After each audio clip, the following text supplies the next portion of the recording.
Jake trembled in fear and hastily shut his mouth. If it was before, he naturally wouldn't be afraid of his elder brother, but now because of his mistakes, the Ryan family had declined to such an extent that he couldn't raise his head. Sander looked at Jake with disgust. He felt that it was a shame to have the same father as Jake. He stood up and walked in front of old Foulin. "Father, we can't get in touch with him. If we continue to sit and wait for death, then Melon Consortium will attack us. I'm afraid that he won't be able to help us even if he comes back." Old Foulin looked at his son. In just a few days there were white hairs on his temples. He sighed. "The greatest contribution we can do for him is to do nothing. Once we step out of the castle, Melon Consortium will grab hold of our weakness. They will twist us into a sword and attack him. We can only wait. As long as the barbarians don't attack, then we will have hope." There was sadness in Sandro's eyes. "I'm afraid that we may not be able to hold out until the barbarians attack. They have already created public opinion in the newspaper that Mr. Dean had secretly sold information to the barbarians. He also used his authority as an architect to sell inventions to the barbarians. So the barbarians were able to break through King King's fortress. How can the civilians know about this? Many of them believe it. Moreover, the military newspaper reported that the barbarians had confessed a lot of secret. Moreover, the barbarians confessed to Mr. Dean. I believe that Mr. Dean would never do such a thing. It must be a trap set up by the Melon Consortium." Old Foulin smiled. "Who doesn't know about such tricks? Probably only the good civilians don't know about it," Sandro said. "Fortunately, the Scott Consortium and the Holy Church stopped the military from capturing Mr. Dean. Otherwise they wouldn't be able to find Mr. Dean and the charges would be confirmed. But right now, the Radiant Church and the Scott Financial Group aren't strong enough to stop these rumors. Who knows when the military will send more people over? Let's pray." Old Foulin closed his eyes. Melon Consortium. Conference Hall. Mark, the patriarch of the Mel family, was sitting at the head of the conference table. Rudolph of the Bourong family was sitting on his right side. This change happened more than a month ago. Now the Mel family had the veto power in the consortium. In other words, they occupied 51% of the shares. It was no longer the same as in the past where the Bourong family and the rest of the families mixed together to form a three-legged tripod. This was a heavy blow to the Bourong family. In other words, it would be difficult for them to come up with a solution even if they united all the remaining families. The entire Melon Consortium was completely dominated by the Mel family. Mel family held the absolute administrative power.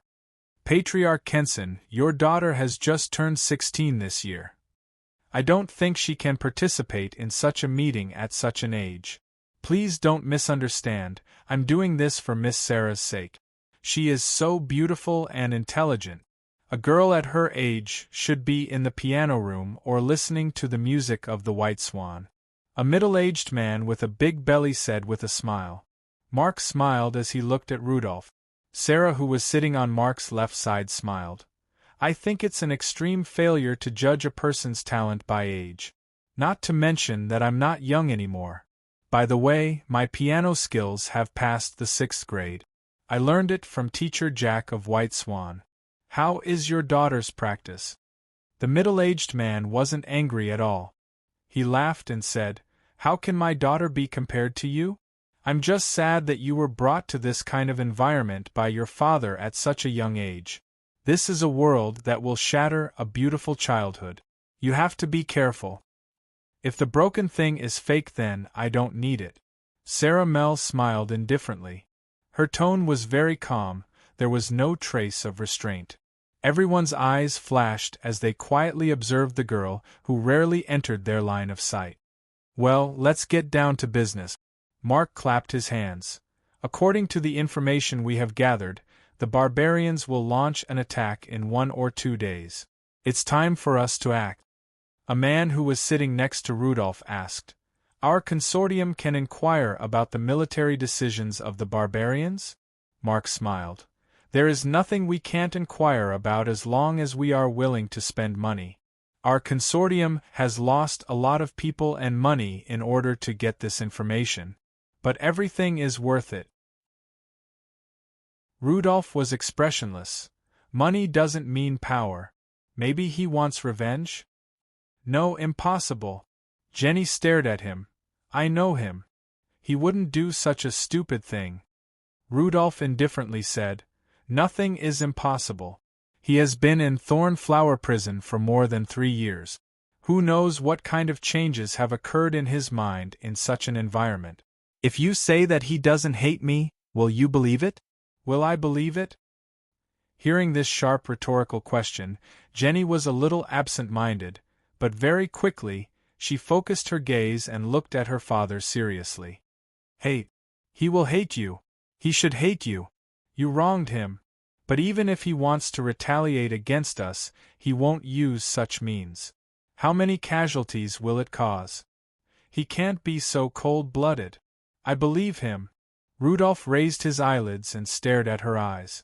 After a moment his eyes slowly fell back to the newspaper. If he had the status he has today, then I wouldn't object to you being together. I was wrong 3 years ago, but I won't this time. You can't imagine what kind of change a person will have after staying in Thornflower Prison for 3 years. Maybe. Rudolph suddenly became silent as he said the word, maybe. He slowly said, It's useless to tell me about this because I didn't participate in this matter. I believe that he didn't collude with the barbarians, but he is not the ignorant teenager from 3 years ago. Oh no, he wasn't ignorant 3 years ago. He was able to destroy an intermediate hunter's hunting team with the strength of a primary hunter. His cunning is beyond our imagination. You should stay away from him in the future. Jenny was startled. Suddenly, she received a message and her eyes widened. You weren't involved in this matter? Then, it was planned by that playmate of yours since you were a child. Rudolph looked at her and frowned. You should know that our family's position in the Mellon Consortium is deteriorating. We have offended the architect. Mell family has attacked us in many places. Our shares in the consortium have fallen to less than 30%. The Mell family is the dominant family in the entire Mellon Consortium. Today the butcher Kenson let his daughter attend the meeting room. Although I knew that this little girl was like her grandfather, but I didn't expect her to be more insidious than I had imagined. She has full control over the kid. Even a famous tycoon would lose his fortune and be imprisoned in prison. Humph. Rudolph looked up at her and frowned. You should know that our family's position in the Mellon Consortium is getting worse and worse. Moreover, we have offended the architect who is in the limelight. The Mell family has attacked too many places. Now our shares in the consortium have fallen to less than 30%. Jenny couldn't believe it. Are you talking about Saya? How could this be? How could Saya enter the meeting hall? Isn't she playing around all day? She doesn't go to parties, concerts, or piano lessons. How can she do all these things? Rudolph sighed. It seems that the little girl's mind is higher than I thought. She has learned to disguise herself since childhood. Jenny stared at him. Her mind was buzzing. She was confused. Some pictures flashed through her mind. Suddenly, she woke up and bitterly said, It turned out to be like this. I felt that she was different from other girls since she was a child. She knew everything. She once said that playing the piano and writing poems were the pursuit of mediocre people. Her ideal was to fill the entire giant wall with wealth and then stand on top of the golden tower to look at the scenery outside the giant wall. Rudolph was slightly startled. How old was she when she said that? Jenny replied, It seems to be when she was 8 years old. That year we talked about each other's dreams. When I heard her words I thought that she was deliberately exaggerating her joke. Now it seems that what she really loves is not poetry but what she has now. Rudolph was silent for a moment. He sighed. Her pursuit is very similar to her grandfather. If that old guy George was only 20 years old and energetic, Then it is estimated that in 30 years the entire giant wall will be filled with the wealth of the Mel family. But he looked at Jenny with a trace of gentleness in his eyes. Your life is more meaningful compared to them. I am better than them in raising a daughter. Jenny saw the gratification in her father's eyes. She bit her lower lip and whispered, "Father, is what you said true?" "Yes." On the wilderness plain outside the fortress, Dean took Gwyneth and Sergei to move forward quickly. They crossed mountains and ridges. Along the way they killed the mutated monsters that blocked their way. There were even rotting undeads among them. It seemed that they were explorers who came out of the giant wall to search for materials in the radiation zone. Chapter 356. Dean didn't pay attention to him as he followed the familiar terrain to the hiding place of Splitter. He had stayed outside the giant wall for 7 or 8 days. He didn't know whether Splitter had starved to death or not. 10 minutes later, Dean came to the plain where Splitter was hiding. He looked at Sergei and Gwyneth. "You wait for me here. I'll be back soon." He carried the bag of mutant beasts that he had hunted along the way and quickly left the plain. Sergei shrugged his shoulders and sat on the ground. He pulled out a stalk of grass and put it in his mouth. He softly hummed a tune as he looked at Gwyneth. "Don't look at it. This guy must be hiding some secrets that he doesn't want us to know." "I don't care." Gwyneth glanced at him. "Hunters are brainless like you. Our work is much easier."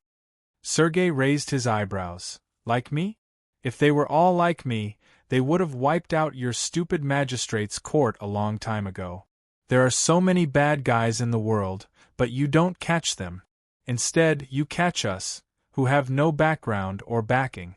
I don't believe that those consortiums and nobles don't have any shady dealings.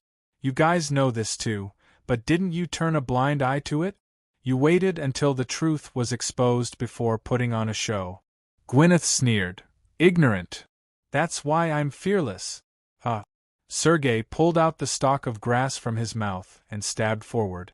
Gwyneth rolled her eyes. "Childish." Dean went into the woods and looked back.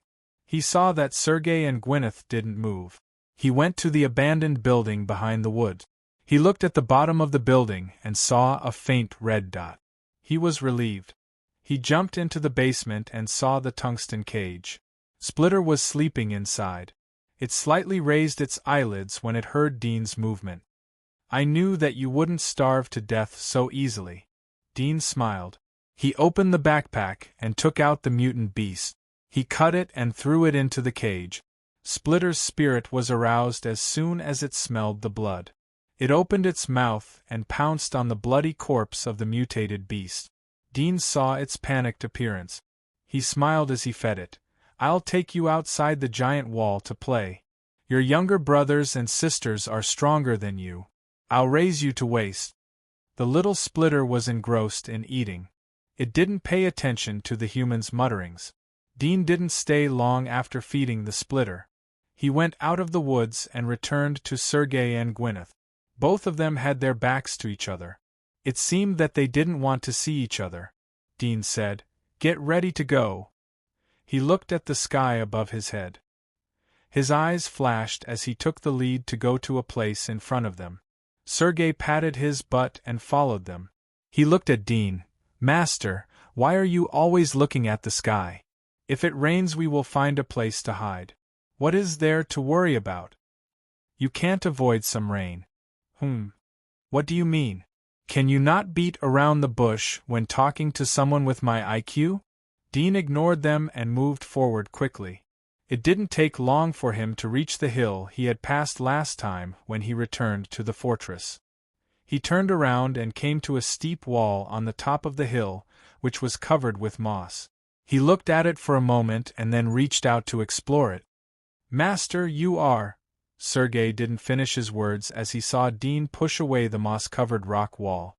There was a cave inside. Sergei was surprised and immediately followed. Dean came to the cave and saw some primitive human utensils. There were stone bowls and bonfires. There was a barbecue rack on top of the bonfires and a stone barrel. The smell of rotten salt and rotten meat wafted out of the barrel. Dean glanced at it and frowned. In this rough stone barrel, he saw half an arm and a few fingers. Sergei and Gwyneth came in together. Gwyneth was silent like a shadow. Sergei looked around vigilantly. After seeing that there were no enemies, he relaxed and looked towards the source of the disgusting smell. He saw the wet salt and the soup stains on the stone bucket. He raised his eyebrows and said, "These barbarians are just like the legends. They even eat people. I don't know if they are locked together with the undead. Who would be able to bite who?" Sergei's eyes revealed a playful smile. It seemed that he wanted to try it out. Gwyneth glanced at him but didn't say anything. Dean looked around and found that there was a lot of dust on the utensils used by the barbarians. He saw a black beast horn that had fallen from the rock wall. He picked it up and looked at Sergei and Gwyneth. "Do you recognize it?" Sergei shrugged. Gwyneth replied, "I don't know." Dean looked at it. He thought that during the cold weapon period, or in some remote and backward towns, animal horns were often made into horns. Was this also a horn? He wiped off the dust and blew on it. Immediately, a sound rang out. Fortunately, he didn't use too much strength. The sound stopped just after it rang out. I didn't expect it to really be a bugle horn. The barbarian seems to have already left this base. It seems like it's about to begin as I expected. Dean put away the horn, turned away from the cave, and continued to move forward. Sergei and Gwyneth followed him. The three of them arrived at the king's fortress after a few hours. This fortress has actually been breached? Has the barbarian army reached the commercial district? Is the war over? Sergei was shocked to see the ruined fortress in the distance. Dean said, "This is the king's fortress." "Ah, the one that was breached by the barbarians. I thought that the other fortresses had been breached. It scared me." Sergei patted his chest. Dean glanced at him. "Can't you even recognize the fortress?" "I've never been to this fortress. Why would I pay attention to these fortresses? They all look the same," Sergei confidently said. Chapter 357. Commercial District, the middle gate of the protective wall. Auburn was leaning on the edge of the city wall, looking at the distant sky. Where the sky and the earth were connected in a line, a dark cloud of radiation was rolling in, swallowing the light between the sky and the earth. The wind from the black clouds was mixed with the smell of blood. He squinted slightly, and his dark golden eyes flashed with light. "General!" A blond, handsome adjutant walked over from behind. He placed his palm on his chest and saluted. "Everything is ready. We can start the battle at any time." Auburn nodded but didn't look back. Adjutant Junlang slowly raised his head and looked at the legendary figure in awe. The latter was the commander-in-chief of this battle. He had just turned 40 years old and had already obtained 5 general stars. He was the youngest 5-star general in the military headquarters and also the person he respected the most.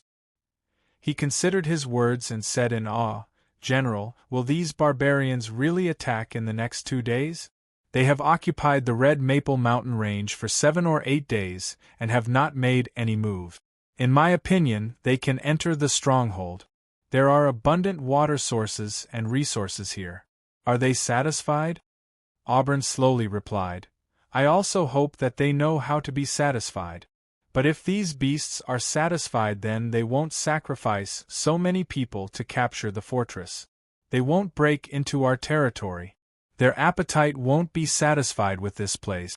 Even the entire outer wall may not be able to fill their stomach." Adjutant Junlang was startled.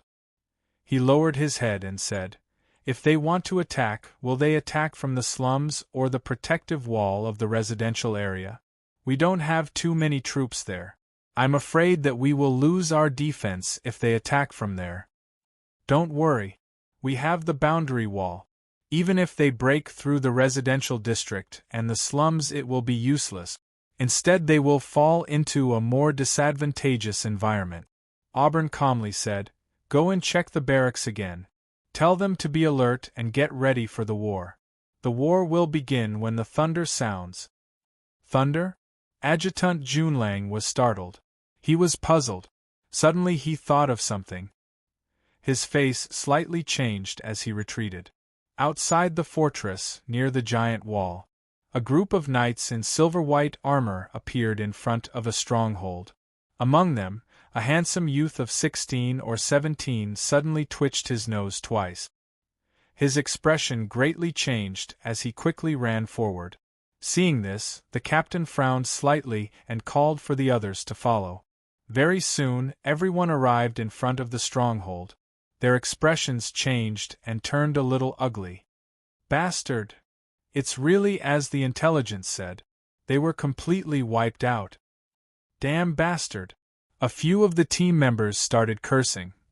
Captain Kalen glanced around, his face covered with a layer of frost, and said, "Quickly go and see if there are any survivors." Yes. The few of them immediately dispersed and went to various parts of the stronghold to rummage through the corpses on the ground that were suspected to be alive.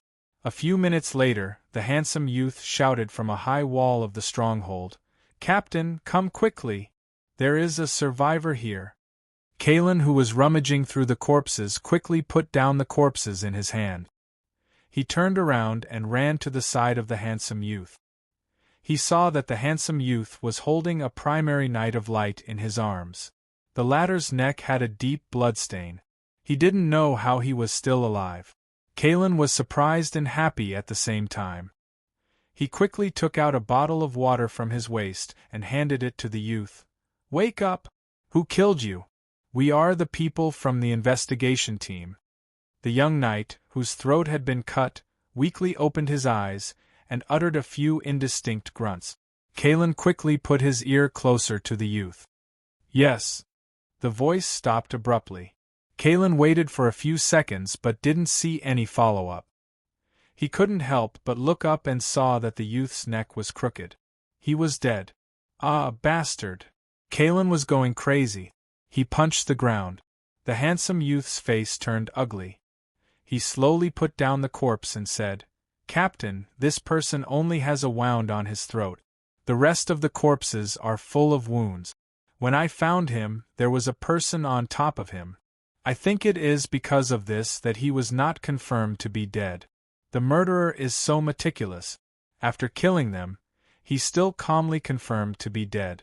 It should not be the work of one person." Kalen slowly stood up.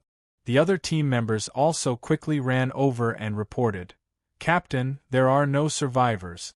They are all dead." Kalen's eyes were gloomy. "If there are no survivors, let the dead speak. You guys go and look at the wounds on the corpses. Then look for any clues about the murderer.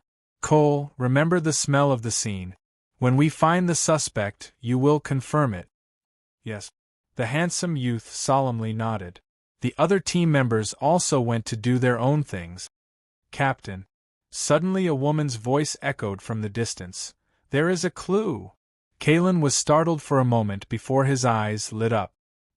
He quickly rushed over and directly jumped down from the 20-meter-high rampart. His palms quickly slapped the wall to dissipate the force of the fall. After landing, he flipped over and rolled a few times on the ground before getting up and rushing over to a corpse in front of him. Squatting beside the corpse was a young woman with an oval face and a look of surprise and doubt. Kalen's heart shivered as he saw the clothes of the corpse. He recognized that it was a 3-merit knight and also a guardian of the stronghold. "Here there are words." The young woman pointed as she saw Kalen. Kalen looked over. "The murderer is Dean?" The young woman was at a loss as she heard Kalen's murmur. "Captain, is he talking about Dean from the Temple of Elements? Or someone else with the same name and surname?" Kalen frowned and looked around the corpse for a moment. Suddenly, he exclaimed in surprise, his eyes revealing a thoughtful look, "These words shouldn't have been written by him, but added after his death." The young woman was stunned. She took a closer look and suddenly realized, "Yes, no wonder I always felt that something was wrong. These words are written so deeply, and it's different from the way he was lying down." As she said that, she lay down on the grass a few meters away from the corpse, and tried to write with her finger a few centimeters above the corpse's head. Although she could write with her finger, the posture made her feel awkward and difficult. Why would a seriously injured person use such a difficult posture to write his last message? She quickly climbed up and squatted in front of the body regardless of the dust on her body. "Captain, it seems that someone wants to borrow our hands to deliberately frame the person named Dean. Moreover, this person should be the architect of the Temple of Elements. The forces that want to deal with him must be extremely strong. Only such forces can quietly kill everyone here. Moreover, they have the time to slowly wipe out the evidence and destroy the wound." Kalen frowned. "Don't rush to a conclusion. It is possible that the thief shouted to chase the thief. At present, we can be sure that the person who killed him wrote the words on the back of his fingers. There is sand in his nails. The person who killed him wrote the words in a deep way so that we can see them. The wind and sand couldn't cover them for a while. This proves that he didn't write it himself." The young woman said, "Captain, judging from the condition of these corpses, they died less than 3 hours ago. Why don't we first find the fatal wounds on these corpses and then restore the battle scene before they died to see how many murderers there were?" "All right." Kalen nodded. "Go." The young woman immediately set off and went back to the barrier. An hour later. "Captain, from the information we got from the scene, there should be 3 murderers without a doubt. There are traces of 3 people climbing rocks outside the barrier. There are traces of squatting in the grass in the distance. I'm afraid that 3 people can kill the entire barrier. I'm afraid that all of them are at the level of 3 merit knights. The magistrate won't do such a thing in the entire outer wall. The military is preparing for war, so they shouldn't be distracted to kill the people of our stronghold. The biggest suspects are the aristocratic consortiums and the devil apostles of the Dark Church." A middle-aged blond man said. From the color of his hair, it was obvious that he was an aristocrat. However, he didn't have the slightest bias towards the aristocracy when analyzing the problem. Kalen nodded. "We have to narrow the scope. According to the handwriting found by Alan, no matter who wrote the words, the murderer is related to Dean. There is a 90% chance that Dean is the genius architect. Either he was the murderer, or it was his enemy. Cole, go and find Architect Dean. Smell his scent and see if it is consistent with the smell of the murderer. Alan, go and investigate the consortiums that have a secret dispute with Dean. As for the others, follow me to check if the Dark Church wants to take the opportunity to frame our architect." "Yes." Everyone responded in unison. Boom. All of a sudden, a thunderous sound exploded above everyone's head. Everyone couldn't help but look up. The sky was dark. Dark clouds were floating from the direction of the giant wall. It seemed that a rainstorm was coming. Now was the beginning of the black snow season. After the rainstorm, the temperature would quickly turn cold. The real black snow season would arrive. Rumble. As the crowd looked up, the lightning bolts dashed through the dark clouds like thick lightning snakes. Kalen's face changed. "Damn it!" The young woman called Alan said. "Move the bodies into the barrier and protect the traces of the scene. Don't let the rain wash away the traces." The others reacted and acted in a hurry. "It's a bad time." Kalen clenched his teeth. "It's the right time." Dean looked up at the sky. There was a smile on his face as he heard the rolling thunder in the distance. He slowly stood up from the grass and looked at Gwyneth and Sergei. "Our battle is about to begin. The clowns should step down. Now it's time for the protagonist to come on stage." Sergei was surprised. "Battle? Are we going to join the war?" "We have to bring out our weapons before the battle." Dean smiled as he looked at the ruins of the king's fort. He waved to the 2 and turned away. He avoided the sentinels lurking on the ground. He came to a remote fort. There were only a few soldiers on duty. They were barely maintaining the basic operation of the fort. Dean went to a remote place. He dug the sand and took off his hunter's coat. He buried it in the sand. Sergei and Gwyneth saw Dudien's signal and took off their coats. Dean took the lead to sneak into the fort after burying the coat in the sand. Sergei and Gwyneth were surprised as they understood Dean's idea. They followed him and sneaked into the fort. Whoosh! Dean took the lead and went straight ahead. Dudien, Sergei and Gwyneth returned to the town behind the fortress. The town was empty and the streets were empty. There were chickens, ducks and other poultry in the back of the houses. They were making screeching noises. Everyone has taken refuge behind the guardian wall. They are running fast. Sergei smiled as he walked on the street. Gwyneth looked from side to side in silence, like a passerby who had nothing to do with it. Dean picked a house and was about to change his clothes. He was startled and turned to look at the 8th house on the left.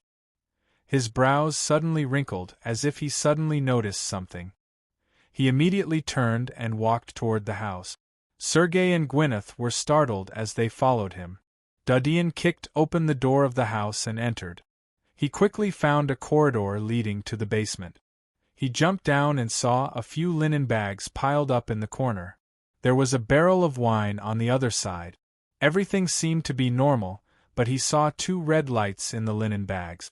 He immediately went over and grabbed one of the bags. He threw it to the ground. Ouch! A woman screamed in pain. Puff! The linen bag next to the bag was torn open and a dagger stabbed towards Dean's face. Dean grabbed the wrist that was holding the dagger. It was a 7 or 8-year-old boy. He had freckles on his face and brown hair. His face was full of surprise and horror. Dean frowned as he exerted some force on his wrist. The boy released the dagger in pain. Dean threw the dagger to the ground and turned to look at the figure that came out of another linen bag. It was a 5 or 6-year-old girl. She had light green hair and white skin. Her eyes were huge and cute. Brother, are you okay?" The girl saw the boy fall and quickly crawled over. The boy rubbed his buttocks and elbow. He hugged the girl and bit his lower lip. His face was full of horror. His legs were trembling, but his face was full of courage. He didn't even dare to blink. Sergei and Gwyneth came down from the stairs. They were surprised to see the little brother and sister. Chapter 358. The boy's face turned pale as he heard Sergei's words. He stopped the little girl and said in a trembling voice, "You don't come over. I'm very powerful. Don't come over." Sergei smiled. "Blame yourself for seeing something you shouldn't have seen." Sergei's burly body approached the two of them. He stretched out his palms and lifted the boy's head. The little boy desperately beat his arms in pain. His facial features were distorted in pain. The little girl standing behind him was frightened. She hurriedly hugged Sergei's thigh and begged, "Uncle, I beg you, don't hurt my brother, I beg you." Sergei kicked the girl away. She hit the wall behind her and fell to the ground. She couldn't get up for a long time. "Leave them," Dudien suddenly said. Sergei turned to look at him. "Leave them? They have seen our people. Although I don't know what your plan is, but they will certainly make trouble for us if the news leaks out." Dudien walked over and carried the boy to the side. The boy was still in shock as he looked at Dudien. He turned and ran to the little girl. Sister. He helped the little girl up. Dudien came to the front of the two. "Are you siblings?" The boy looked up at Dudien's face. He couldn't see the slightest trace of anger on Dudien's face. He nervously replied, Yes. "Really?" The boy's heart tightened. "I'm not too sure. My sister has been with me since I was very young." Dudien nodded. "What about your parents?" "My father passed away a long time ago. My mother died of illness 2 years ago," Dudien said. "Everyone else in the village has gone to take refuge. Why are you still here?" "There is an entrance fee to enter the city behind the wall. I have no money, so we can only hide here," the boy nervously replied. Sergei sneered and said, "You need money to enter the city? How much is that? No matter how poor you two brats are, you should be able to fork out a few copper coins, right?" If you really can't fork out the money, you can just sell some of the things here that you didn't take away. You're really stupid." When the boy heard his voice, his face turned pale and he hurriedly said, "No, it's not enough. In the past, the entrance fee was only 2 copper coins. Now that I heard that there are barbarians coming, the entrance fee has increased. Each person has to pay 10 silver coins. Although the things here are valuable, the owner of the pawnshop has already left. There's no place to sell them, unless we go to another town. But the journey is long, and if we meet wild beasts or savages—" Sergei frowned and didn't say anything. Dean looked down at the two. "If you are willing, I still need 2 servants to take care of your food and clothing." The boy was surprised. He looked up at Dean and hesitated for a moment. I am afraid that we are clumsy." "It's okay to be stupid. You can learn." The boy turned to look at the little girl, gritted his teeth, and said resolutely, "We are willing, please take us in." After saying that, he pulled the little girl and kowtowed to the ground. Dean didn't stop them. He saw that the boy didn't raise his head. "Get up. But from now on, you don't have to kneel to anyone, including me." The boy pulled the little girl to stand up. He nodded as he heard Dean's words. Dean asked, "What are your names?" "My name is Gabriel." The boy pointed to the little girl. "My sister's name is Artemis." Dean looked at the boy. "Bandage the wound and let's go." Gabriel hurriedly said, as he saw Dean turn around, "Elder. Can you wait for us? We have to pack up our luggage." Gabriel nervously said. Sergei sneered. "Untactful little brat. What's the point of packing up your junk? From now on, the leftovers of your food are more expensive than the best things you have seen. Do you understand?" Gabriel looked at Sergei in fear but summoned up the courage to speak to Dean's back. "Elder, my parents left us a token at home. I want to get it, please. Go." Dean agreed. Gabriel was overjoyed and hurriedly pulled Artemis along with her. Dean and the other two followed behind Gabriel and Sergei. They came to a laundry creek behind the town. There were several slabs on both sides of the creek. Occasionally 1 or 2 small fish could be seen swimming down the creek. On the hillside behind the stream, a shabby wooden shack sat alone. Gabriel saw that her sister was injured, so she asked her to wait at the foot of the hill while she climbed up the hill to the shack and entered it. After a few minutes, she came out, holding a small bundle in her hand, and ran down the hill quickly. "Elder, I'm ready," Gabriel respectfully said as he led Artemis to Dean. Dean looked at the bag in Gabriel's arms and nodded slightly. He turned away. Dean looked for a few sets of clothes in the town.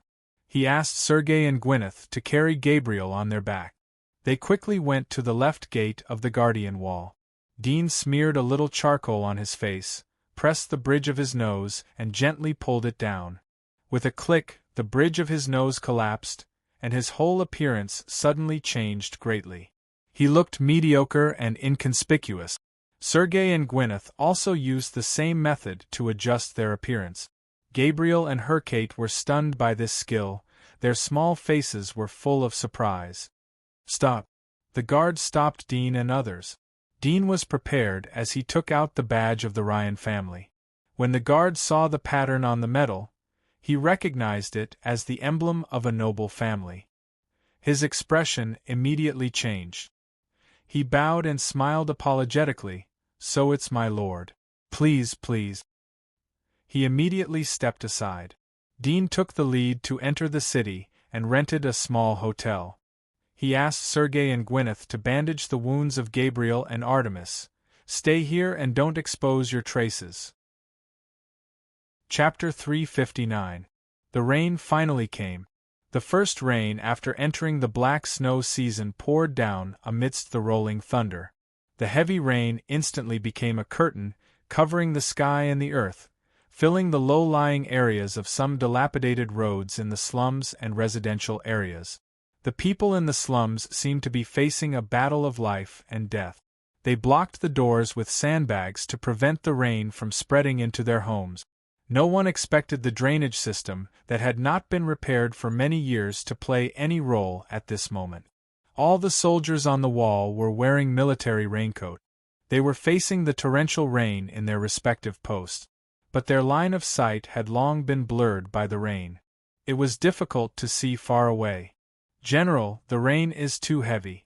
You go in first," Adjutant June Lang said to Auburn, who was standing on the wall in a raincoat. Auburn's face was gloomy. "The war is about to begin. You want me to go back?" Immediately pass down the order to everyone, "Brace yourselves and prepare for battle." When Adjutant June Lang heard this, he said in shock, "Battle? Will these barbarians really?" "Go!" Auburn shouted. Adjutant June Lang hurriedly turned and ran away. After a moment an intelligence officer galloped to the front of Auburn. "General, there is a situation in the front. The barbarians of the Red Maple Mountains have begun to march towards the Golden Wall. They are very fast and are rushing towards the Golden Wall." The protective wall of the commercial district was also known as the Golden Wall. The residential area was known as the Silver Wall. The slums were known as the Bronze Wall. Auburn's eyes flashed coldly. "Tell everyone to prepare waterproof measures for the gods' artillery. Prepare for battle." "Yes." The messenger turned and left. Auburn narrowed his eyes as he looked at the white curtain of rain in front of him. He clenched his fists. Rumble! On the desolate plains, there was a dense black ocean that quickly engulfed the plains and dyed the earth black. The army marched towards the Golden Wall at a moderate speed. After all, they were still dozens of miles away from the Golden Wall. They needed to conserve their energy. Whoosh! Whoosh! Outside the grassland on both sides of the army, some figures were hiding in the grass, secretly peeping at the vast group of savages. They were shocked. In their impression, savages were crude and primitive monsters that did not understand human language and did not understand human etiquette. However, at this moment, it seemed that these savages were actually wearing excellent armor and holding sharp and shiny weapons. They were just like excellent lions. Boom! Loud rumbling sounds could be heard coming from the dark and surging barbarians. Giant monsters about 7 to 8 meters tall were jumping around. They looked like toads, and they were covered in leather, scales, and other protective gear. It was obvious that they had been tamed and listened to orders. Dean changed his clothes in the hotel. He carried a bag full of papers on his back and hired a carriage. He drove to the station in the next block. He changed to another carriage and went to the Decca Mountain. Dean got off the carriage after he arrived at Church Mountain. He paid the fare and walked along the mountain road with an umbrella. There was no one on the road due to the rainy weather. The guard stopped him when he came to the castle. He was scared when he saw Dean's face. "It's Architect Dean. It's raining so much. Why did you come here?" "I've just produced an invention. I'm going to test it," Dean indifferently replied. The guard was surprised. "Invention? Haven't you already published your lightning rod divine art?" "It's a new invention," Dean said. The guard's eyes widened. New invention? He wasn't surprised when an architect produced a new invention. But who was in front of him? He was a genius who had produced a series of high-level inventions. Every new invention caused a huge sensation. When he recovered, he saw that Dean had gone far into the castle. He was stunned for half a second, and then suddenly reacted. He hurried back to his guardroom, picked up a pen, and wrote a letter. He wanted to be the first to pass the news. Dean came to his own building after entering the castle. Dean shook off the water stains on the umbrella. He leaned against the door and went into a room on the second floor. He came to a bookcase and took out some books. There was a roll of white paper inside. He took out the paper and slowly spread it out. There was an extremely precise and meticulous pattern on it. "The era of steam has begun from this moment," Dean whispered as he slowly closed the paper. He opened the bag and took out the blank paper. He put the paper into the bag and left the room. He went downstairs and shook the umbrella. He went out in the heavy rain and went to the temple. Dean saw a lot of people inside the temple. It seemed that they weren't wearing umbrellas as they were trapped by the heavy rain. They were sitting in various places and quietly reading books. Dean put the umbrella by the door and came to the counter. A young woman wearing a scarf was sitting behind the counter. She was wearing the clothes of an intermediate architect. She had a sweet smile on her face. She sat up straight as she saw Dean. "Are you here to submit your invention?"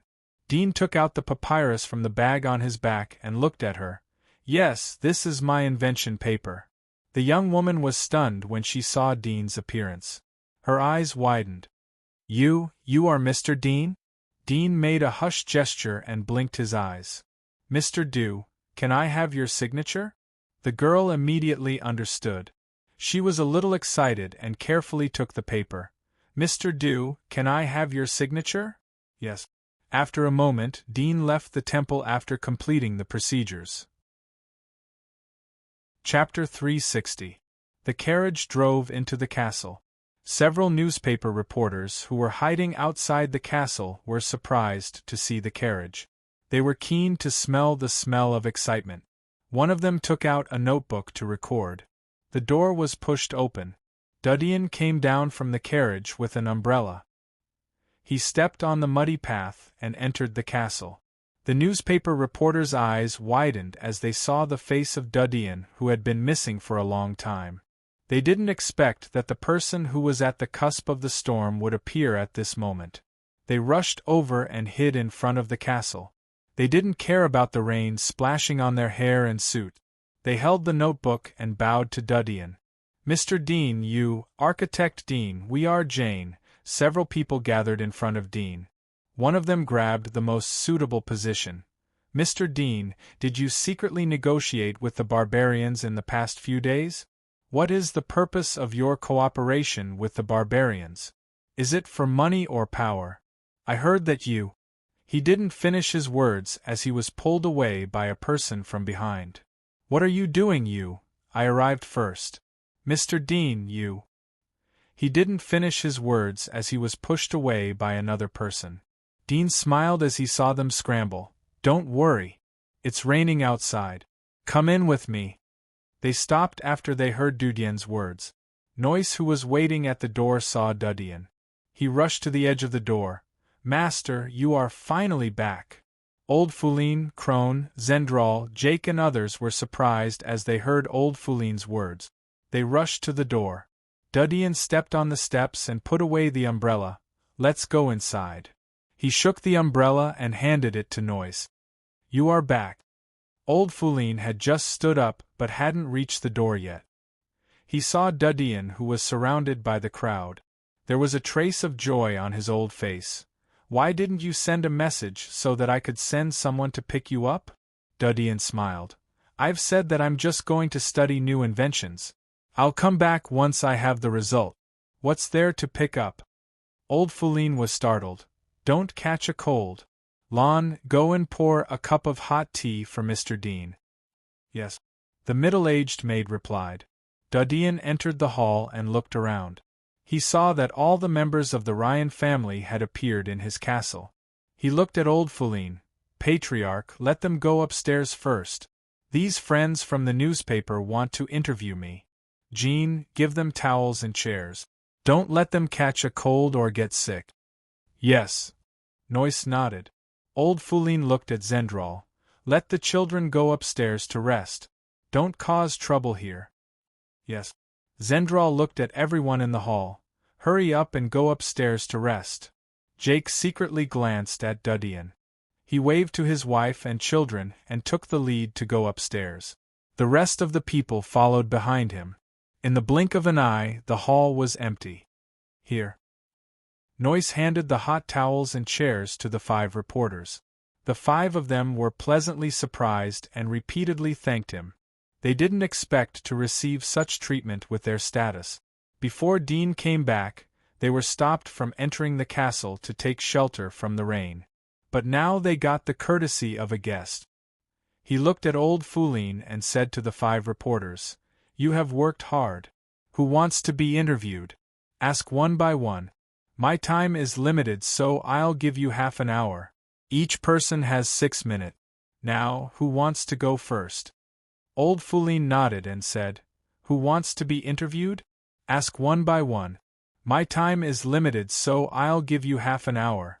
The 5 of them replied, Mr. Dean is too polite. I'll go first. One of the middle-aged men opened the notebook. Mr. Dean, why have you been missing for so long? I heard you say that you went to study a new invention. Is that true? Dean smiled. Of course it's true.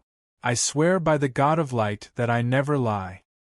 Forgive me, but the military newspaper has reported that the barbarians who were captured by the military confessed about you. If you want to incriminate someone, you can always find a pretext. Dean's face was full of righteousness. The middle-aged man was stunned by Dean's imposing manner. He quickly responded, But this is a matter with conclusive evidence. Mr. Dean, what evidence do you have to prove that you have been studying new magic during this time? Of course, I have produced new inventions and handed them over to the temple. I believe there will be results soon. You have produced it. The middle-aged man was stunned. So fast? Didn't you just create the lightning rod divine art last time? It's only been 10 days, and you've already created a new divine art? Dean replied, If it wasn't for the noise in the newspapers these days, then the new invention would have come out much faster. This time the new invention was conceived a long time ago, so the production was very fast. So, the middle-aged man slightly opened his mouth, as he didn't know what to ask. After a moment the middle-aged man adjusted his thoughts and asked, Mr. Dean, even if you have produced a new invention, it doesn't prove that you have been studying it all this time.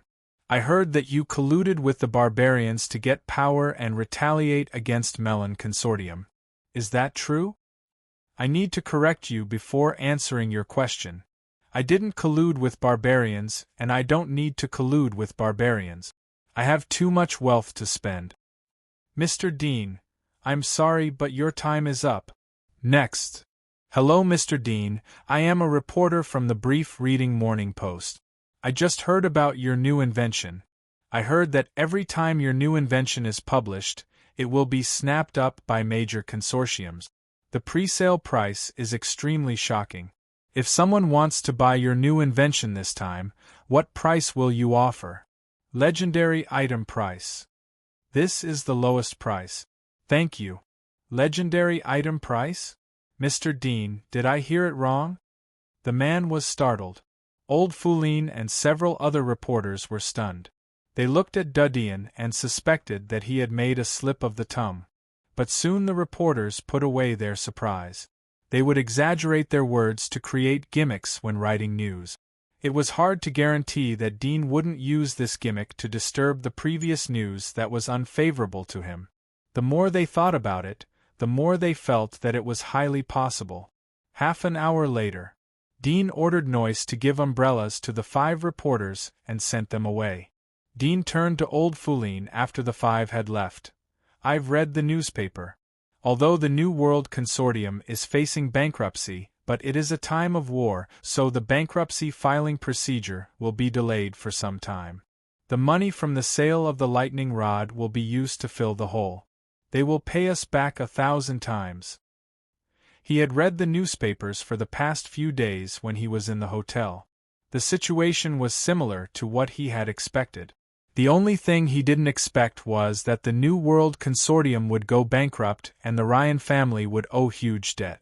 But thinking about the means of the Melon Consortium, it wasn't surprising. Old Foulin's heart calmed down as he heard Dean's words. He was worried. You came back too late. The Melon Consortium is dominating the general trend and your reputation has fallen to the bottom. Especially after the military newspaper was published today. The previous doubts have turned into one-sided accusations. You have aroused public anger. If it wasn't for the heavy rain, I reckon that a lot of people would have come to smash the door. Dean smiled. That's why I have to thank the rain. Yes. Old Foulin sighed. You can still laugh at this time. Dean smiled. The enemy has gone crazy. Why wouldn't I laugh? As for the anger of the people, you don't have to worry about that. Since ancient times, for thousands of years, the commoners have been fools. What they see is what we let them see. What they think is good is what we praise. What they hate is what we criticize. How much they hate me now will be how much they love me in the future. Old Foulin was silent for a moment, but the overall situation is in the hands of the Melon Consortium. Although you can contact Scott Consortium and Huashan Consortium with your identity and value, they can use their own newspapers to whitewash your name. But the newspapers of the military have completely dyed you black. What you say now is useless. No one will believe you. That's why I won't say anything, Dean said. Black or white, let the world judge. I just have to do my job. Old Foulin was startled. Do you mean the invention? Dean smiled but didn't speak. Dudian looked at Noyce after the rain subsided a little. Jean, go and bring Sergei and Gwyneth back. Yes. Noyce nodded. But the soldiers who participated in the war will be seriously ill after the end of the war. It will be difficult for them to participate in the new battle. If there are 3 rounds of attrition, then the military will have to replace 3 batches of soldiers. The soldiers who are seriously ill are no different from dead. Once the barbarians win, they will become a pile of grass target. Old Foulin was startled. Sergei, Gwyneth, Crone and others were also startled. Dean looked at them but didn't continue to speak. In fact, he knew that the barbarians would attack in the heavy rain. Another important reason was gunpowder. When he escaped from the prison, he discovered that gunpowder was one of the forbidden techniques of the Dark Church. This made him feel very strange. The Dark Church was an evil organization that specialized in the use of poisons and alchemists who used human bodies to conduct experiments. How could they give up gunpowder, which was such a terrible and lethal thing? If the amount of gunpowder was enough, then they could flatten the headquarters of the Holy Church. Such a lethal weapon was listed as a forbidden technique. It was conceivable that there must be a deep reason behind it. Although Dean didn't know the reason, but at least he knew that the Dark Church was helpless. If there was a way to force the Dark Church to not use gunpowder, then there was no doubt that it would be the military. But if the military knew about the existence of gunpowder, then he believed that there was no reason for them not to use it. This was a weapon used by the old countries to unify the world. Chapter 361. Crone, go and contact Huashan Consortium and Scott Consortium. I'm going to hold a conference. Dudian ordered Crone. Yes. Crone nodded and left. Conference. Old Foulin looked at Dudian in surprise. Are you going to announce your invention? I've only heard about product conferences. I've never heard about an invention conference. Won't your invention be leaked? Dudian replied. The temple has used the aura of the god of light to beautify it. I've submitted my invention, so there's no need to worry about leakage. I'm just going to introduce my invention to attract the attention of the people. The previous 5 reporters were mainly focused on the issue of him making peace with the barbarians. They thought that this was a hot topic. Although he had repeatedly changed the topic to theurgy, these reporters who were sent to interview him seemed to be experienced elites from their respective newspapers. They did not get sidetracked by his topic. Therefore, they had to specifically report on the theurgy conference to divert the public's attention. Will this work? If the Golden Wall is as you have speculated and a war is breaking out, then tomorrow's headlines will be occupied by the war topic. It would be difficult to publish your invention even if you hold a conference. It would be a waste of an opportunity. Old Foulin was worried. Dudian said, so we have to create enough explosive points to attract people's attention. Old Foulin was startled. Is there anything I can help you with? Dudian laughed. Take care of your body. That's the biggest help you can give me. Old Foulin smiled. At this moment, a guard at the door ran over and reported, Old Patriarch, young Master Du, there is a carriage from Deity's Templar coming. Carriage from the temple? Dudian was surprised. Old Foulin looked at Dudian in doubt. Prepare to welcome them. Dudian ordered the guard. After a moment the carriage stopped in front of the castle. 3 people got off the carriage. They were wearing the pure white clothes of the temple. They respectfully greeted Dean. The leader was a middle-aged man with neatly combed hair. "Architect Dean, I'm a reporter from the temple. I'm here to interview you mainly about your new invention. Please cooperate." Dudien's eyes flashed as he nodded. "No problem. Please sit down and serve tea." The maid served tea to the 3 of them and brought over chairs. "Oracle Du, I just learned that you have submitted a new divine art. Can you tell me what kind of new divine art it is?" the middle-aged man politely asked. Dean smiled and pondered. "It's a bit hard to say what the specific type is. In short, it should be suitable for any field." "Any domain?" The middle-aged man was startled. Old Foulin, who was sitting next to him, was also shocked. Theurgy was divided into 9 schools, and each school had 2 main categories of theurgy: military and civilian. Military theurgy was further divided into close range, long range, offensive, defensive, and so on.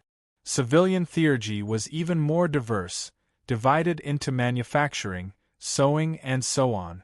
An invention that could play a very important role in a certain category was already a top-level invention. Not to mention that it could be applied to any field. It was simply unheard of. The middle-aged man recovered and said, "Architect Du, aren't you exaggerating a bit? According to my 6 years of experience in the temple, I have never heard of any kind of magic that can be applied to all field. Even the most popular plastic magic doesn't cover such a wide range of field." Dudien smiled. "I believe in your professionalism, but I hope that you can believe in my judgment as a senior architect. I'm not exaggerating.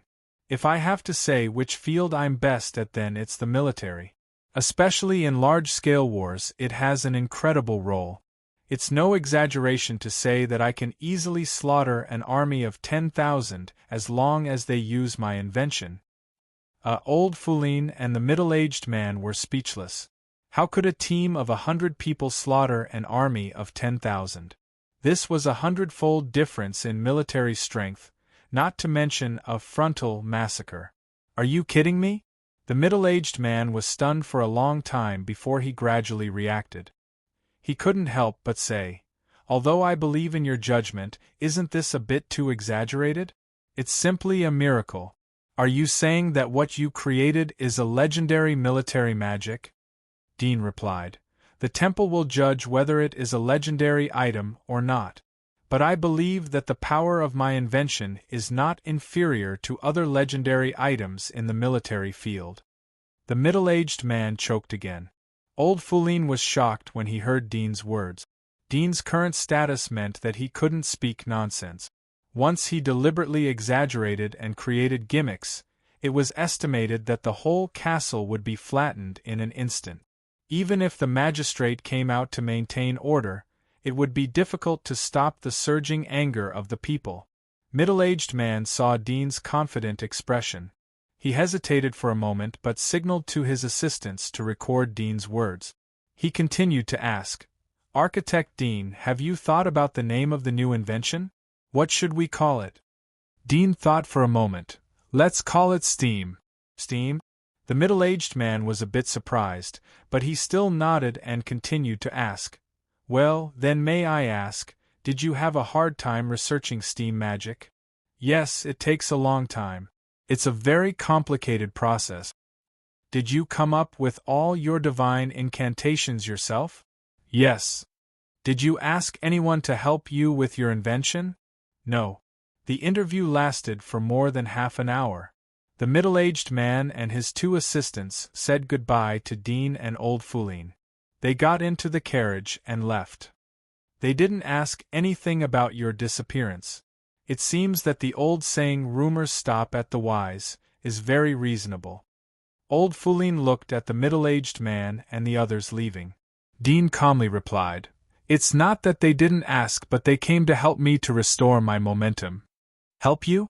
"I'm a member of the Divine Hall and a genius with great potential. I'm a rare figure for the Divine Hall. After all, the Divine Hall is under the command of the Holy Church. Although the army and the Holy Church seem to be in harmony on the surface, it's hard to guarantee that there's no friction behind the scenes. In any case, the Divine Hall doesn't want to see me fall. Even if I die, it's just a loss of a genius. But this time, the shitty hat that was put on my head is too smelly. It will even affect the image of the Divine Hall. A dignified genius of the Divine Hall colluding with barbarians will bring shame to the Divine Hall. Old Foulin sighed.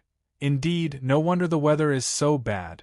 You have come to interview in the rain.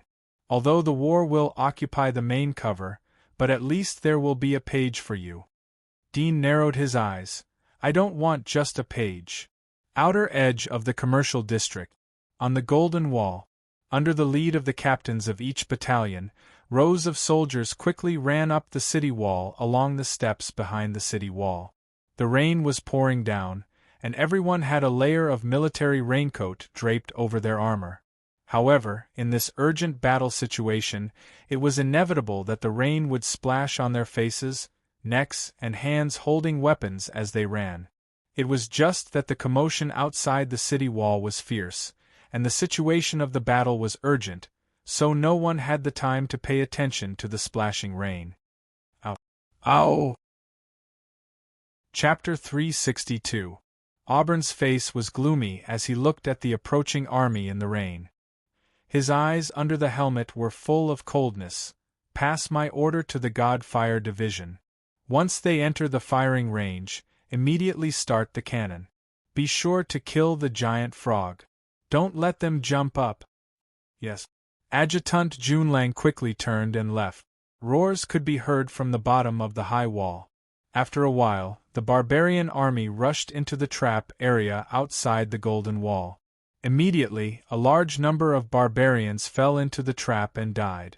However, in this heavy rain, the barbarians' morale was high. They rushed forward wave after wave. In the middle of the army, there were monsters that were 7 to 8 meters tall. They jumped forward and quickly came to the bottom of the high wall. Fire! On the high walls, huge black cannons aimed at the front, and with a loud shout, the cannons suddenly shot out, and the cannons shot towards the barbarian army. At the same time, the archers raised their arrows and shot out, and an endless rain of arrows fell into the barbarian army. Immediately, the barbarians at the front were killed, and they fell to the ground in a messy manner, their bodies full of arrows. Boom! Boom! Boom! Explosions sounded in the barbarian army. The soil on the ground splashed several feet high. The barbarians who were roaring forward were killed and injured. This war, which had been brewing for a long time, officially began at this moment. Auburn looked at the barbarians who were killed by the cannons and arrows. His face was still gloomy. Boom! Amidst the gunfire and the rain of arrows, a 7 to 8 meter tall giant frog monster leaped to the bottom of the high wall. The people riding on top of these giant frogs had long been killed by the arrows and fell from the giant frogs. However, the giant frogs were protected by protective gear, and coupled with their extremely tough skin and flesh, they successfully broke through the layers of attacks and arrived at the bottom of the wall. Whiz! The giant frog suddenly jumped to a height of tens of meters. Boom!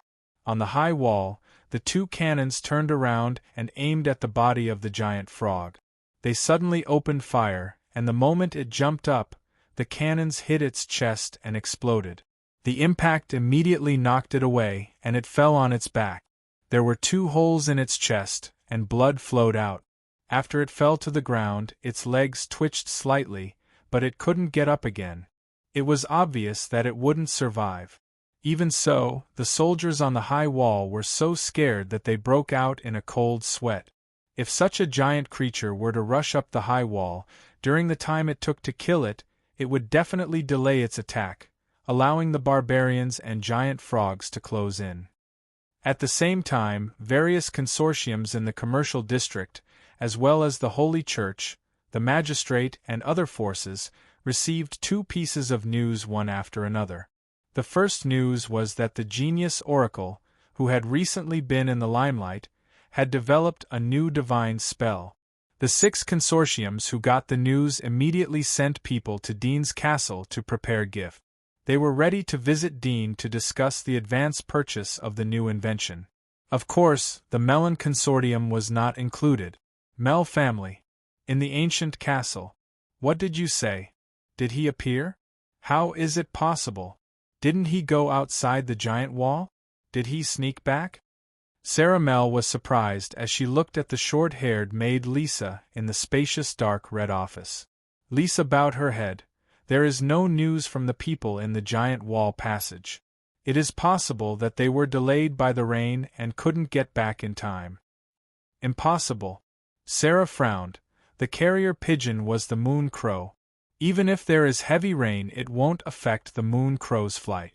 He either didn't want to leak the news, so he bought all the people there, or he sneaked back.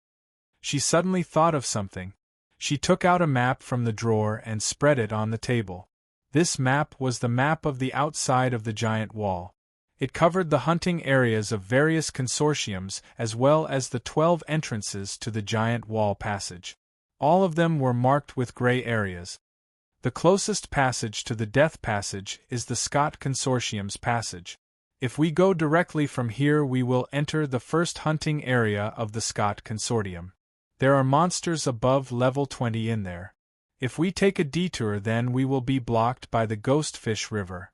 We can only enter the 7th hunting area of the Scott Consortium and go around to the passage entrance. Sarah Mel thoughtfully looked at the map. Did he expect us to deal with him outside the giant wall and deliberately chose to take a detour? But that is the entrance of the Scott Consortium. The hunters stationed in the 7th hunting area of the Scott Consortium shouldn't let him enter their hunting area unless there is the acquiescence of the superiors of the Scott Consortium. But how could the Scott Consortium allow him to enter their own hunting area and use their own passage? Could it be a condition agreed upon during the previous negotiations for the purchase of divine arts? She frowned, raised her head, and said to Lisa, "You said that he has submitted the new magic to the shrine? Go and investigate the process of him going to the temple. See if our people have noticed his whereabouts along the way." Lisa said, "Miss, I have already asked the shrine. Just this afternoon, when it was raining, someone saw him go to the shrine to submit his new magic. Someone also saw him through the window. He walked up the mountain alone, carrying a bag with his new magic inside." Sarah was startled. She muttered to herself, "Strange, did he really do it before? Did he send someone to disguise himself as the person who went outside the giant wall? How is it possible? If he has been inside the giant wall, then how could he not know about our big movements? If he knew about it, then how could he not refute us? If that's the case, then we won't be able to explain, and all the attacks will be useless. What's the use of him coming out now?" Lisa said, "Miss, is it possible that he was too engrossed in creating a new invention that he lost contact with the outside world?" Sarah slowly shook her head. "This person doesn't seem to be a simple person at his age. Moreover, it's impossible for him to not contact the outside world for such a long time. If he is really in the giant wall, then there is only one reason. He deliberately connived us to attack him and discredit him. But I can't think of any reason. There is no reason for him to do this." She shook her head. "Perhaps I am thinking too much. He has been outside the giant wall from the beginning. Moreover, he has cooperated with the Scott Consortium a long time ago. He was able to share the entrance of the Scott Consortium and then sneaked back. But it shows that he knows about the turbulence inside the giant wall. Even if he knows about the situation, he still dares to sneak back. If he doesn't have the confidence to win, then he is too stupid to think that he can rely on his invention to save the situation. Perhaps the sensation caused by his invention has made him think that as long as he produces a new invention, he can get the respect and love of everyone. Humph, the anger of the people has been aroused. This time, it is a matter of life and death for everyone. How can a mere divine art suppress it? He is too naive. It seems that I overestimated him. He is excellent in producing inventions, but when it comes to the military and people's hearts, he is too small. He is doomed to be bleak. She gently shook her head. There was a trace of regret on her face. Lisa said, "Miss, I heard that the price of his invention is legendary level. Do you think he will really produce a legendary level invention?" Chapter 364. The hall was silent. Only the pitter-patter of the heavy rain could be heard. Sandro secretly glanced at the young man beside him. In this quiet atmosphere, he felt inexplicably restrained. After thinking for a moment, he hesitantly and carefully asked, "Young master, do you think we can get through this?" Dean slowly said, "The Melon Consortium is the one that will have a hard time." Sandor was startled as he looked at Dean's face. He was at a loss. After a moment, the heavy rain stopped and the rain weakened. A team of Knights of Light came down from outside the castle. The captain of the Knights of Light was a blond youth. He saluted as he saw Dean. "Architect, the situation outside has been chaotic recently. We have been ordered to protect your safety in case of mob attack." There was a trace of surprise in Dean's heart, but he was relieved. "Thank you for your hard work." Sandor was pleasantly surprised as he heard the words of the Knights of Light. He knew that it meant that the temple hadn't given up on Dean. There was still hope for them to get through this crisis. Dean settled the team of Knights of Light into the castle. He asked the servants to prepare the carriage for him. He looked at Sandor. "I'm going to the Knights' Hall. If Gwyneth and Sergei send back the report, then you can send a letter to the Knights' Hall." "Are you going to the Knights' Hall?" Sandor was surprised. "Why are you going there? Do you have backup in the Knights' Hall?" Dean shook his head but didn't answer. He ordered the coachman to set off after the carriage was ready. In front of the Golden Wall, roar! The murderous aura filled the sky. The barbarian army had already arrived at the city. The huge army was lined up in front of the high wall. Among these barbarians there were actually primitive catapults. Giant rocks were shot onto the huge wall, causing great damage. Auburn's face turned ugly as he saw the scene. Those idiots from the intelligence department couldn't detect anything with so many catapults. Damn it! He clenched his fists tightly, his heart filled with anger. As the commander-in-chief of the guards, the responsibility on his shoulders was heavy, and the pressure on his heart was immense. Although he could predict that these savages would attack during the storm, it did not mean that he had a way to deal with it. However, he didn't expect these barbarians to be more difficult to deal with than he thought. When he attacked the Fort Night King, he didn't see such siege weapons. Moreover, he realized that he had greatly underestimated these barbarians. In terms of equipment, the barbarians were not inferior to the regular elite army. Boom! In the distance, a huge tremor suddenly came from a city wall. An 8-meter-tall giant frog suddenly jumped onto the Golden Wall. Its huge body immediately crushed a large number of soldiers. The soldiers who couldn't dodge in time were crushed into a puddle of blood before they could even scream. Auburn's face changed. He grabbed a microphone in front of him and shouted, "Reggie, send the heavy-armored soldiers to block the giant frog. Let the Purple Feather Army attack and kill it quickly." His voice was transmitted through the pipe behind the microphone to a huge loudspeaker in another place. Not far from the loudspeaker, a burly man wearing a general's armor heard this, and his expression changed as he hurriedly roared, "Heavy armored soldiers, attack! General, it's not good." At this time, an adjutant ran in front of Auburn. "Kobe cannons number 7, 9, 10, 23 and 34 are all out of fire. The rain is too heavy so the replacement cannons can't be ignited." "Bastard!" Auburn's eyebrows furrowed as he gritted his teeth to suppress his anger. "Let the Purple Feather Army take their place. No matter what, we must block the gap." "Yes." The adjutant ran away in a hurry. Waste of the logistics department. Damn it! Damn it! Auburn slammed his hand on the city wall, his face was full of anger. In order to prevent the barbarians from attacking, he deliberately made another batch of holy artillery overnight. His purpose was to replace them when the fire went out.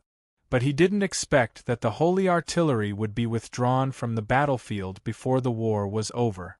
Once the holy artillery was gone, the total output of the city defense would drop by more than 50%.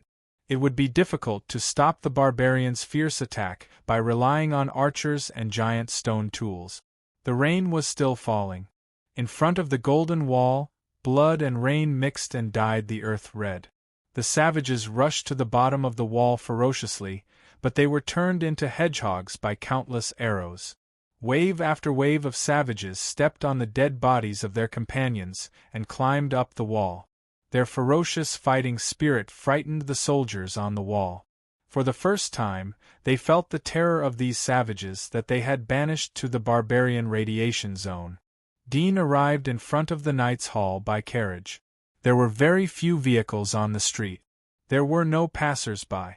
There was a sense of isolation and tranquility. The carriage stopped. Dean got off the carriage and came to the front of the Knights' Hall. One of the guards recognized Dean. Are you Architect Dean? Dean nodded. I want to become a knight and participate in the knight assessment. Please help me pass the message. Become a knight? The two guards were stunned. A senior architect wanted to become a knight? Dean was introduced into the Knights' Hall after a moment. The Hall of Knights was an enormous organization with an ancient history. It was on par with the Radiant Church and the Magistrates' Court of Trials. The Hall of Knights was an extremely powerful organization, and its spirit of chivalry was deeply ingrained in the hearts of the populace. Combined with the number of knights the Hall of Knights had sent to the Magistrate and the Radiant Church, the Hall of Knights had become the only organization that no other organization dared to offend. After entering the Hall of Knights, one would have to pass through a long corridor of knights. On both sides of the corridor, there were huge sculptures of the Hall of Knights, each of which was about 10 meters tall. These sculptures were engraved with the most outstanding knights of the Hall of Knights. These knights were either holding long spears, looking incomparably proud, or holding giant swords, smiling with their heads lowered, or holding a blade with one hand, looking domineering and majestic. Dean looked at them as he walked. There were biographies and outstanding achievements of the knights under the sculptures. Mr. Dean, this way please. The guard said to Dean as he came to the end of the corridor. Dean nodded and followed the guard. The huge golden door of the Knights' Hall slowly opened in front of him. Dean sat down in front of a tea table in the Knights' Hall. He looked at the ancient hall which had stood for hundreds of years. After a moment, an old man in blue robe came in front of Dean. He looked at Dean's face and said in a respectful tone, "Dean, it's raining heavily outside, but you have come to visit the hall. Is there anything I can help you with?" Dean got up and smiled. "My childhood dream was to become a brave knight. I came here to see if I'm qualified to be a knight." The blue-robed old man had previously heard about this matter from the attendant, so he wasn't surprised. He frowned and slowly said, "Envoy Du, you are an apostle of the temple. You serve the light god and spread the universal love of the light god. Why waste God's love to be a knight? Knights serve justice, fairness, and justice. Isn't that what the God of Light wants us to learn? So I don't think it's impulsive." Dean smiled. The old man looked at him. "Well, the Knights' Hall won't refuse anyone to participate in the assessment. It doesn't matter if you are poor or noble, disabled or healthy. As long as you have the spirit of the knight, then you will become a member of the Knights' Hall. Once you join, you will have to serve the spirit of the knight for life. You can't violate it. Otherwise you will be wanted by the Knights' Hall." Dean replied in a serious tone, "I am willing to defend the spirit of the knight for life. I will never do anything that violates the spirit of the knight." The old man looked at him. "Well, come with me. I want to see if you have the spirit of the knight." Chapter 365. Dean followed the blue-robed old man to the back of the Knights' Hall. There was a huge statue in the middle of the hall. The statue had a giant sword in its hand. It had thick eyebrows and a majestic look. However, there was a touch of gentle mercy in its eyes. The blue-robed old man saw the huge statue. He put his hand on his shoulder and performed a standard knight's salute. He came to the table under the statue and took out a roll of paper from the drawer. He turned around and handed it to Dean. "Fill out this test paper first. After filling out the paper, the knight's assessment will officially begin." Dean nodded slightly. The knights within the giant wall had gone through a long period of development. There was a systematic assessment system, which was much more precise and rigorous than the old medieval assessments. It wasn't just a certain amount of people's support and meritorious deeds to obtain the qualifications to be a knight. There were more stringent checks in terms of conduct. This was the main reason why the Knights' Hall had been respected and loved for 300 years. If he couldn't pass this test paper then, he wouldn't be qualified to take the knight's assessment. Dean took the test paper and went to the desk. He picked up the pen and began to write. The blue-robed old man walked to the side and turned the hourglass on the desk. The sand flowed down. Dean had finished his answer by the time 1/3 of the sand had flowed down. There was a trace of surprise in the blue-robed old man's eyes as he saw Dean's proficient speed. He picked up the test paper and looked at it. After a few minutes, he slowly put down the test paper and calmly said, "Almost full marks. Good. You have the spirit of a knight. You also understand the etiquette of a knight. However, to verify whether you can really become a qualified knight, you need to look at the next assessment. First of all, the first point of the knight's assessment is that you need to get the love of 1,000 poor people, 100 civilians, 10 nobles and the recommendation of 2 regular knights. Remember, you can't cheat on this point. If we find out that you have bribed with money, then you will be disqualified from the assessment for life." Dean replied, "I don't dare to blaspheme the matter of honor." The blue-robed old man's expression softened a little as he nodded. "That's right, it's good that you know. Our Hall of Knights has specifically permitted that as long as you can accumulate enough merit points on the battlefield and pass the first test, you will be exempted from all other procedures and officially become a Knight of the Hall of Knight. You will follow the Lord's will and become the Lord's sword." He paused for a moment before continuing, "However, you are the oracle of the Temple of Light, and the battlefield is extremely dangerous. I suggest that you go through the normal procedures. The risk is lower." "I know." Dudian nodded. "After you pass the first assessment, you will be an apprentice knight of the Knight's Hall. The time limit for the assessment is 3 months. Remember, you must not do anything against the spirit of chivalry, otherwise your assessment will be suspended immediately." The blue-robed old man looked at Dudian meaningfully. "I would never dare to disobey." Temple of Elements. Inside the castle, Ivissa and 8 other masters of different factions came together. They were chatting with each other as they were ready for the next assessment. He had a very clear understanding about the task. There was an inexplicable feeling in his heart. There was no doubt that he appreciated the talent of the younger generation, especially the lightning rod, which deeply shocked him. Afterwards he thought about the core concept of the lightning rod, but found that it was extremely simple. Instead of stubborn resistance and offset, it was replaced with guidance. Just like this, all the buildings in the entire wall are free from the trouble of lightning strike. However, when it came to personality, he didn't like Dean very much. With his many years of experience, he could see at first glance that this boy was different from ordinary people.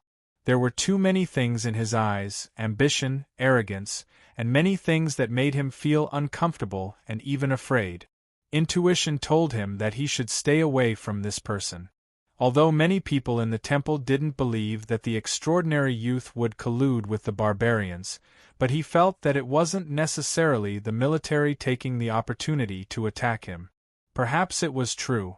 This time he was invited to identify Dean's new invention. He naturally knew what it meant. If it was just an ordinary item, then there was no doubt that it would confirm the opinions of the military and the speculations of the civilian press. If it was a higher-level item, then there was a possibility of clearing Dean's name. But he didn't have much hope from the newspapers in the past few days. It's the first time that I've seen an invention that requires 9 masters to identify. Humph! Don't try to please the public. An old man with short brown hair said in an impatient tone. Peter, that's because you don't have enough knowledge. Nothing is impossible. Magic is developing and improving. You're just holding on to old ideas. Another white-haired old man said indifferently. On his chest was the badge of a wood element master. The old man with short brown hair sneered. I heard that the wood genius had created a lightning invention. Maybe one day he will leave the wood faction and go to Ivis's lightning faction. Moreover, he is exaggerating. I'm afraid that your wood faction won't be able to swallow such an ambitious person. The white-haired old man said indifferently. This can only mean that the wood element is the king of the 9 elements. It is also the closest to the mysteries of the universe. Our wood element god envoys can easily reach the level of 4 stars by studying other types of magic in their spare time. This kind of thing has never been achieved by your wind element magic. Ivissa frowned but didn't say anything. The old man with short brown hair looked gloomy. He glared at the old man with white hair and turned away. At this time, a door inlaid with a strange patterned frame was pushed open. A middle-aged man wearing the robe of a senior architect came out and said respectfully, Masters, the divine incantation is ready. May I ask who will go first? Me. The old man with short brown hair said, Hurry up and go back. Don't waste my time. The old man with white hair indifferently said, I'll go too. The old man with white hair indifferently said, I'll go too. He followed the old man. This is Architect Dean's blueprint. The previous senior architect smiled. I asked the 3 masters to identify it. The brown-haired old man snorted and took the lead to step on the scroll of paper that was fixed on the table. Suddenly, he saw the fine design on the snow-white paper. His narrow eyes suddenly widened a bit. He looked left and right and was suddenly attracted by a pattern. He carefully looked at it, and at the same time, he read the small annotations next to it. The more he looked, the more fascinated he became. He muttered to himself. The old man with white hair and the old man with white hair looked at each other. They were curious as they also looked closer. A design with straight lines and fine lines appeared before the 2 of them. The 2 of them were somewhat shocked. This was the first time they had seen such a complicated design. They immediately focused their eyes on it. Water. Burning. Heat, steam? Kinetic energy? The old man with white hair and the old man with white hair muttered to themselves. Their faces were getting more and more surprised. They were so shocked that they couldn't speak for a long time. Steam from burning water, producing kinetic energy under high pressure. The old man muttered to himself as if he was possessed. After a long time, he suddenly came to his senses. He couldn't help but clap his hands and exclaim in shock. What kind of magic is this? It's not water, wood, or fire. However, the combination of materials and usage of the divine incantation actually includes water, fire, and high-pressure wind. I've never seen such a divine incantation that uses steam as the base. The white-haired old man said in a daze, According to what is written here, this divine art can hardly be called a divine art, but a vast new world. The old man with white hair was shocked as he heard the old man's words. I know. This is the future world of magic that we saw in the new textile machine divine spell. This invention can be used in all fields if it is fully used. This is not a formalized divine spell, but a brand new kinetic energy, the most basic kinetic energy of every faction. The old man with white hair and the old man with brown hair retracted their eyes as they heard his trembling voice.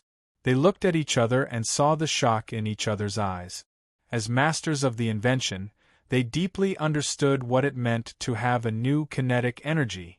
It was an existence that could create a faction. Ivissa and the other 5 masters were sitting on chairs in the hall. They were drinking tea and chatting. An hour passed as the door opened again.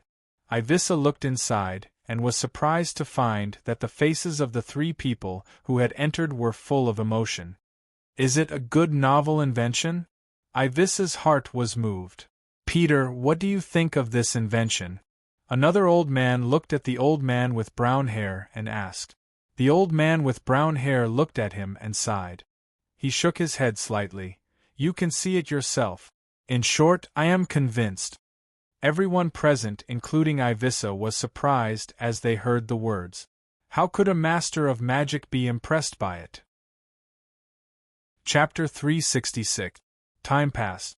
Around 7 o'clock in the evening, the rain gradually stopped. But the dark clouds hovering over their heads didn't disperse. Every year the rain would last for several days. On the Golden Wall, there were beacon towers that were dozens of meters apart.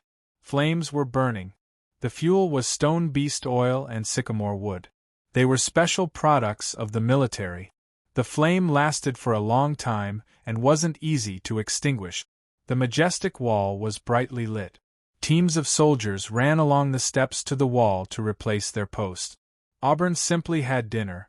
He looked at the sky. There were no stars tonight. It was as dark as ink. He didn't know how long it would take to rain again. He turned to the adjutant. "Instruct the generals not to relax in case of a sudden attack. Also instruct the intelligence department to do a good job in intelligence work. Increase the frequency of replies from scouts." "Yes." Adjutant June Lang turned and left. "You tell the 6 purple feather armies to prepare for the battle. Be ready to attack at any time." Auburn ordered another assistant. "Yes. They want to rely on the rain to drag us down. I want to see which strategist came up with such an idea after the battle is over." Auburn's face was gloomy, his eyes narrowed slightly. He had been through jungle warfare, desert warfare, hill warfare and dozens of small and large-scale wars in different terrains without losing a single one. However, this war was unprecedentedly important and the disadvantageous environment was unprecedentedly severe. Although he had the geographical advantage, it was difficult for him to match the enemy in terms of climate and soldiers. He didn't have many trump cards in his hand. Evening. Dudien's study room. Dudien called Old Foulin, Nicholas, Crone and others. He told them his thoughts. After discussing with Old Foulin, Dudien sat at the desk and thought for a long time. There was a trace of sadness in his eyes. He lifted the curtains and looked at the dark night outside. He didn't speak for a long time. The next day, the sky was covered with dark clouds in the morning. It was drizzling. The messenger of the post, draped in a raincoat, delivered the paper in the drizzling rain to all the subscribed households. The entire commercial district and even the entire outer wall of Sylvia were in an uproar as they read the newspapers. The barbarians attacked the Golden Wall, and the war bugle sounded at the border. This piece of news appeared on the front page of almost all the newspapers. Even the newspapers that only reported on finance or the entertainment news of aristocratic ladies occupied the headlines. It was irreplaceable. The news spread like a virus to every corner of the outer wall. The biggest reaction came from the residents of the commercial district. The strategy and the situation of the war are only mentioned in passing. Haha. I hope they will be able to control the situation in the end. Don't overturn the ship. Old Foulin took back his eyes from Dudien's face and picked up another newspaper. This is an influential newspaper of Huasheng Consortium. The news about you is under the war headlines. I hope there will be good result. Whether or not there will be a good result depends on the two of them. Dean's eyes were profound as he slowly said, "Is it Mr. Nicholas and Crone?" "Yes." "What was the task you gave them last night?" "They haven't come back yet. Is it convenient to talk about it?" "It's not inconvenient to talk about your relationship with me. I just don't want you to worry about it. It's not enough to rely on the newspaper to create momentum. I told them to distribute leaflets and spread gossip. I don't want to be the punching bag of the people. If their task is in place, then we can at least get a chance to attract people's attention. Dudyan said. Old Foulin looked at him in doubt but didn't say anything. Around 10 o'clock in the morning, dozens of figures came from outside the castle. All of them were farmers and civilians. They angrily rushed to the front of the castle but were stopped by the Knights of Light. Get out of the way. We are looking for Dean, who colluded with the enemy. Let him come out. He has blasphemed the faith of God. Let him apologize for the dead soldiers. My son died in the war. It's all his fault. It's all his fault. Dozens of people were shouting loudly, and it was incomparably noisy. Dudyan was sitting in the study room reading the superchip. He frowned as he heard the noise. He glanced down from the window and saw the scene outside the castle. At the moment, several Knights of Light were blocking the angry people. Knock, knock. There was a knock on the door. Dean indifferently said, I heard them. Let the Knights of Light stop them. If you have time, then come out and get rid of them. Don't be afraid of a few unruly people. Sander, who was outside the door, was startled. He turned away and left. Dozens of people were crying and shouting outside the castle. It rained for more than an hour before they were forced to retreat. Dudyan quietly read the knowledge in the superchip. It seemed that he wasn't affected at all. Another day passed. Is the war getting worse? But they were killed by the soldiers before they could escape into the commercial district. Dean looked at the newspapers of other consortia. Some newspapers interviewed retired generals of the military and analyzed the current situation of the war. Some reported the situation of the front line from another perspective. The giant frog that crossed the Golden Wall was also recorded in the newspaper. There were also sketches and soldiers next to the giant frog's body. Through the size of the soldiers, one could feel the huge size of the giant frog. It was shocking. Dean looked at them one by one and threw them on the table. Then he picked up a red fruit from the fruit plate next to him and went back to his room while eating. Bastard, give me back my son! Traitor! Spy! Come out!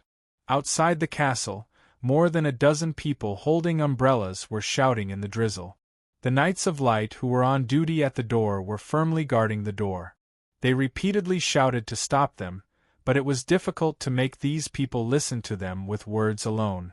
Also, due to their chivalry, they could not attack the innocent, weak and civilians, so they could only remain silent.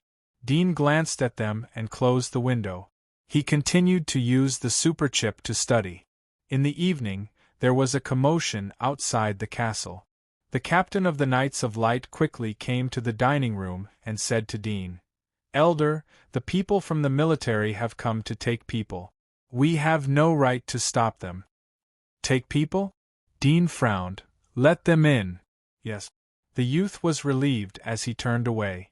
After a moment, a team of people wearing commander's armor came into the hall. They had swords on their waist. Most of them showed a bit of contempt when they saw Dean in the dining hall. You are Dean. We have received orders to take 2 people from your New World consortium. One is called Gwyneth and the other one is called Sergei. The middle-aged man in military uniform said in a cold tone. Old Foulin, Sandro, Jake and the juniors were surprised to see this group of people.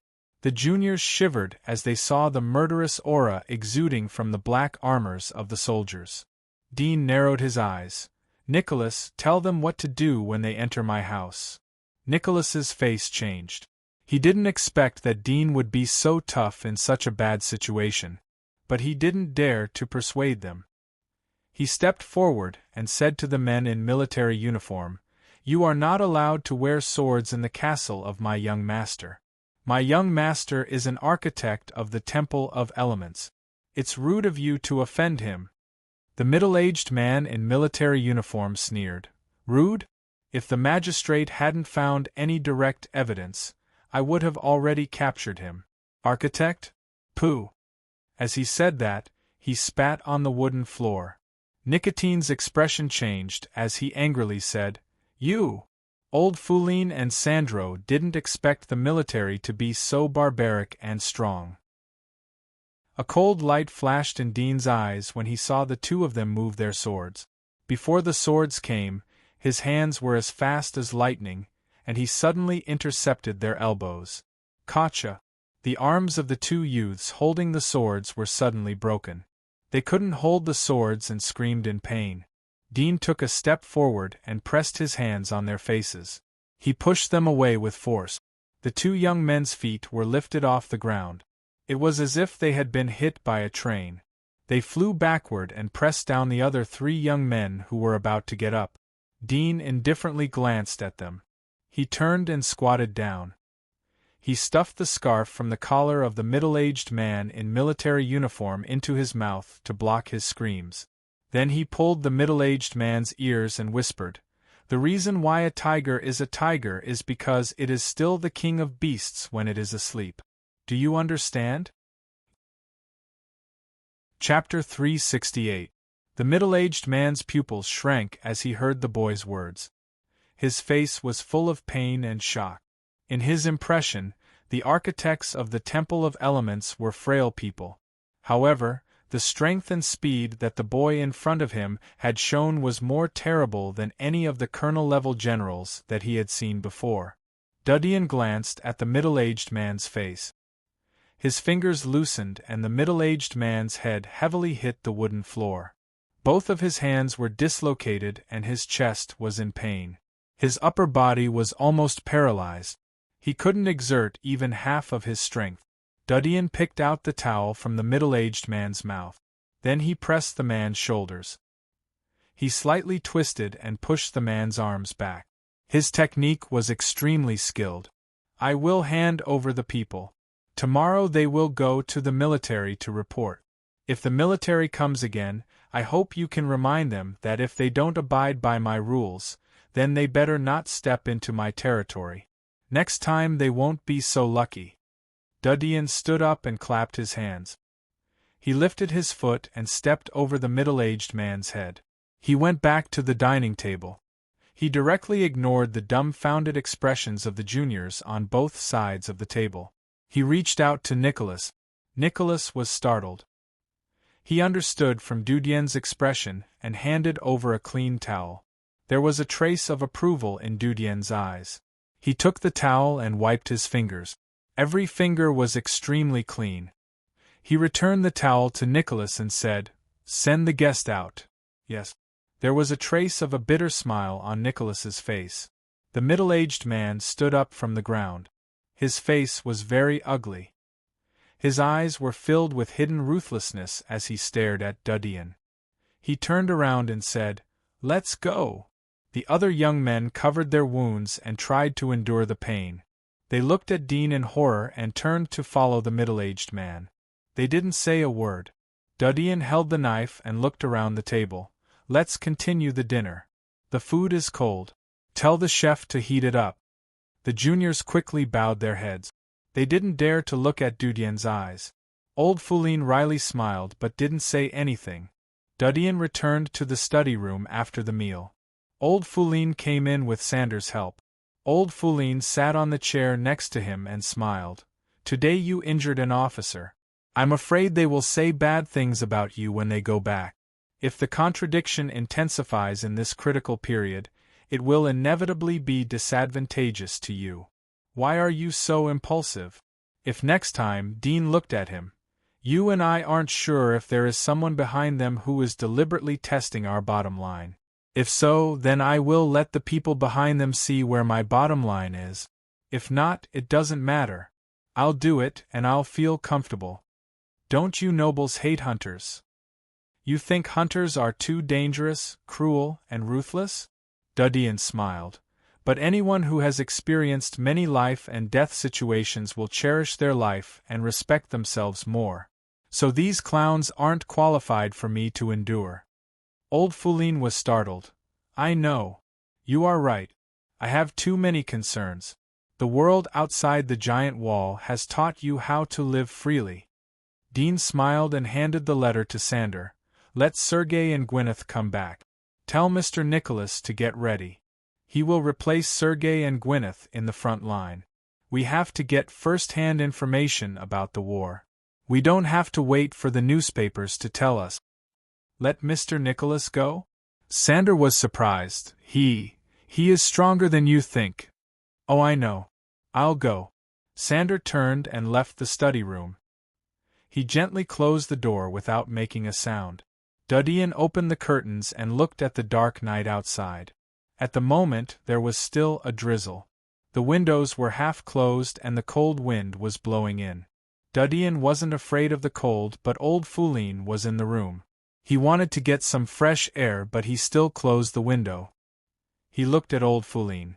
When he comes back, ask him to ask the servants to prepare some charcoal for you. The fireplace in your room has been cleaned. Winter? Old Foulin was startled. He smiled. Do you mean the black snow season? I always hear strange words coming out of your mouth. I don't know where you learned them. Is it the name of the black snow season in the slums? Dean smiled but didn't answer. Old Foulin saw his smile and sighed. You have something on your mind. Don't keep it to yourself. Tell me about it. Although I'm old and I may not be able to help you, but at least I can share some of your pressure. Dean shook his head. I don't have any pressure. But I didn't expect the appetite of the military to be bigger than I thought. I thought that they had messed up. But now it seems that they are much calmer than all of us. What do you mean? When the war breaks out, there is often a forced conscription due to a lack of manpower. But all the able-bodied men will be pushed to the front line of the battlefield. Dean sighed. But this time the military isn't aiming at the civilians. They want to weaken the forces of the 6 consortiums. I'm sure that the military won't just forcibly recruit our New World Consortium's hunters. None of the other consortiums will be spared either. Under such special circumstances, if the consortiums resist stubbornly, they will have to face the military's enforcement. Without the support of the people, the consortiums won't be able to resist even if they are suppressed by the military. After all, the consortiums are just a collection of chambers of commerce. They are just a group of upper-class businessmen. Dean sighed. The people are really strange. You say that they are useful, but they are ignorant and incompetent. They are like a group of lambs waiting to be slaughtered. You say that they are useless, but no forces dare to lose the hearts of the people. Public opinion is like a boat on a stormy sea. It will capsize in the blink of an eye. Speaking of this, the Holy Church is the smartest. Old Foulin was startled as he heard Dean's slightly sentimental tone. He suddenly thought that the teenager in front of him had just turned 16 years old. Generally, other people at this age were ignorant of the world's affairs. They would play all day long. But he had become an existence that could compete with the 6 consortiums, the military, and even the Holy Church. That's why I said that we can't arouse public anger and lose the hearts of the people. Old Foulin said. My father once said that although the civilians are lowly, but they are the cornerstone of the aristocracy. If the family wants to prosper, then we can't lose the hearts of the people. Therefore, our Ryan family has a low attitude towards the civilians. It's also related to my father's teachings. Dean looked out of the window. But someone will soon lose the hearts of the people. Let's see the performance of the military. Old Foulin was startled. He looked at Dean's eyes and looked out of the window into the dark night. The darkness was getting thicker. The next morning, Dean got up on time and sat in the dining room to eat breakfast. He was waiting for the newspaper to arrive. At this time, Sergei and Gwyneth came down from upstairs and greeted Dean. Remember what I said last night. Your life is the first priority. Dean stared at the steak on the plate. He gently cut it with the knife. I won't have time to collect the body if I die. Sergei grinned and said, I know. We've already taken out our steel nails, so this kind of battle is nothing to us. Let's not talk about anything else, but staying alive is definitely not a problem. By the way, why are you eating so greasy so early in the morning? Chapter 369. When Sergei and Gwyneth came to the Golden Wall again, they found that they couldn't recognize the wall anymore. The wall was full of corpses, and under the wall were corpses that they didn't have time to clean up. At this moment, from the other side of the wall came a tsunami-like roar. The roar was full of ferocious emotions. Their hearts were stimulated by the strong sound wave. They violently contracted and accelerated the blood flow in their body. They couldn't help but feel their blood boiling. Boom! Just as the two of them alighted from the carriage, a loud roar suddenly sounded from the high wall in front of them.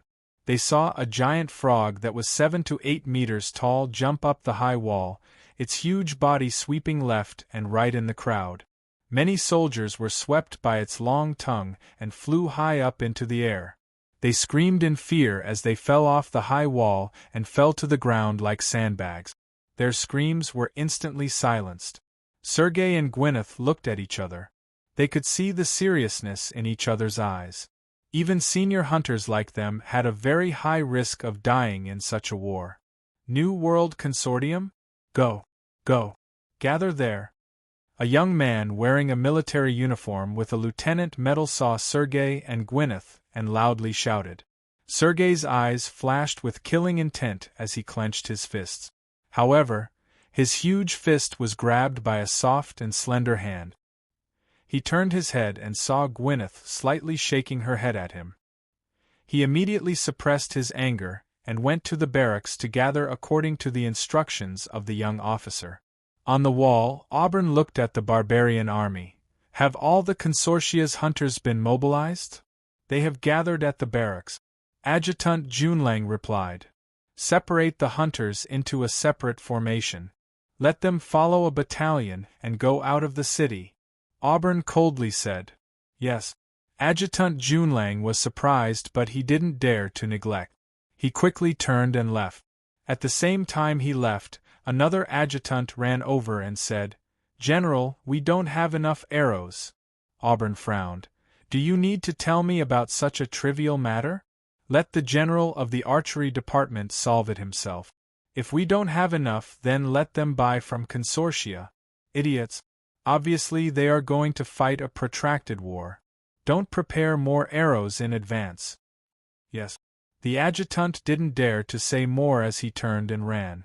Whoosh, whoosh, whoosh. The barbarian army hit the high wall with boulders. Some soldiers didn't dodge in time and were smashed into a pool of blood. The boulder's destructive power was so great that it created a huge pit on the high wall. Bang! Suddenly, a high wall that was already full of cracks was smashed open under the attack of the giant rock. The stones that were used to build the wall fell down, revealing a huge gap. Roar! The barbarians at the front saw this gap and immediately pounced over like a bull in heat. When a middle-aged major general stationed here saw this scene, his expression changed, and he hurriedly said, Quick, release the arrows, the heavy-armored guards block. Roar! The savages at the bottom of the wall were like a group of ants. They climbed up the high wall, piling on top of each other. The savages that rushed up first were immediately knocked down by the heavy shields of the heavy armor guards or killed by the arrows. However, the savages that rushed up later seized the time when the archers were reloading their arrows and stepped onto the high wall. When the first savages stepped onto the wall, the second, third, and even more savages quickly rushed over the high wall. The width of the wall was limited. The defending soldiers were quickly overwhelmed by the barbarians. Whoosh! Arrows flew over, and a group of people wearing purple armor rushed into the battlefield. The ones who rushed at the front were a few knights with long spears in their hands. After jumping into the gap in the wall, they swept their spears horizontally. Like wolves entering a flock of sheep, dawn swept through the densely packed barbarians and created an empty circle. Together with the arrows that followed, they immediately killed the rest of the barbarians. Roar! The barbarians were still climbing from the outside of the wall. These people dressed in purple armor were agile and powerful. One of them was enough to block 100 enemies. They quickly blocked the gap and made it difficult for the barbarians to take even half a step onto the high wall. The rain was still falling as the war continued. Half an hour passed. Amidst the endless stream of barbarians, a few barbarians with red skin suddenly jumped up. Their faces were ferocious, and their hair was flying in the air. Red cracks appeared on their faces, as though blood vessels were floating on their cheeks. It was as though there was a volcano hidden in their bodies, and it was about to explode, spewing magma everywhere. Roar! These red barbarians let out beastly roars and rushed towards the purple-armored soldiers. They were extremely fast. With a bang, a red barbarian pushed a purple-armored soldier to the ground and opened his mouth to bite the other's face. Poo-pee-you! A few purple-armored soldiers at the side hurriedly came to his rescue. They stabbed their spears and immediately pierced a few holes in the red-skinned savage's body. However, the savage did not die. He roared and pounced on him. When a few purple-armored soldiers worked together to lift him up with their spears, they saw that his companion, who was pinned to the ground, had been bitten into a bloody mess. His nose and cheeks were bitten into pieces, and there was a huge hole in his throat. It was obvious that he would not survive. Roar! The red barbarians rushed into the purple-armored soldiers and created chaos. We think that if we capture and interrogate the traitor of the Temple of Elements, then we might be able to get some information about the barbarians from his mouth. Dean's eyebrows rose as he saw the report in the lower left corner of the newspaper. He looked at the name in the lower left corner of the newspaper and smiled. Chapter 370. There was a vast territory in the north of the commercial district. The territory was surrounded by soldiers. It was the headquarters of the military region of the outer wall. There was a magnificent castle in the depths of the territory. There were 7 or 8 figures dressed in military uniforms in front of a sand table in a spacious hall. They were wearing medals on their shoulders. All of them were engraved with Goddess Sylvia's head. Some had 1 medal while others had 5. The Golden Wall can't be held. More than 10 batches of soldiers have been replaced due to the continuous rainstorm. All of them are seriously ill. Although the medical department has treated them in time, but they have just recovered from the illness. Their role in the war is less than that of a civilian farmer. A white-bearded old man wearing 5 golden medals said, "These damn barbarians are more cunning than we thought. The reinforcement notice from the inner wall has been passed down, but no one has come. I'm afraid that we can't count on them until the critical moment." Another middle-aged man said, "It's too late to establish a second line of defense. I've said before that we should fight in small groups outside the Red Maple Mountains. Once we enter the Golden Wall, it's our territory. We've trained our soldiers there and we're familiar with the terrain. But you gave up this great opportunity and stayed in front of the Golden Wall. You thought that you wouldn't be afraid of the barbarians just because you have the heavenly cannon. The divine fire cannon is useless. It's useless in the face of a storm." "All right." Another blond middle-aged man frowned. "What's the use of arguing about these things? The most important thing is to come up with a response as soon as possible. The situation is so disadvantageous. Auburn is a god, but he won't be able to play a big role. The barbarians took advantage of the rainstorm to attack. They must know about the existence of the cannons. Moreover, they are very familiar with the weaknesses of the cannons. There is a possibility that there is a traitor in the military. We must investigate this matter as soon as possible. Otherwise our strategy will be sold to the barbarians. It's not only the military who knows about the existence and weaknesses of the cannons. Some people in the Temple of Elements and the Inferno family of the Dark Church also know about it. But they won't do such a stupid thing. After all, they are the biggest suspect." Another man said, "Listening to you, are you suspecting the architect called Dean?" The person next to him asked. "Him? But this man was a civilian before. Later he was selected by the Melon Consortium as a scavenger. He accidentally got magic marks and became a hunter. Later he was imprisoned. After he was bailed out by the nobles, He joined the nobles and showed his talent as an architect. He has no background and no connections. How could he know about our artillery? The man said in a disdainful tone. The blond middle-aged man frowned. It's hard to find out who the traitor is. The situation in the front line is urgent. We don't know when the barbarians will break through. We have to seize the time and establish the second line of defense. Didn't we send people to the inner wall? Why haven't we received any news yet? It's only half a day's journey from here to the inner wall. If they send people then, it would only take them a few hours to reach the battlefield. Even if they send the army, it would only take them half a day to arrive. We have notified them as soon as the war broke out. How come they haven't arrived yet? The white-bearded old man's face was gloomy. We don't need to count on the inner wall for the time being.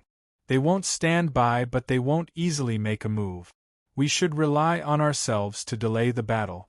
The river is more than 400 meters wide, and its depth is unfathomable.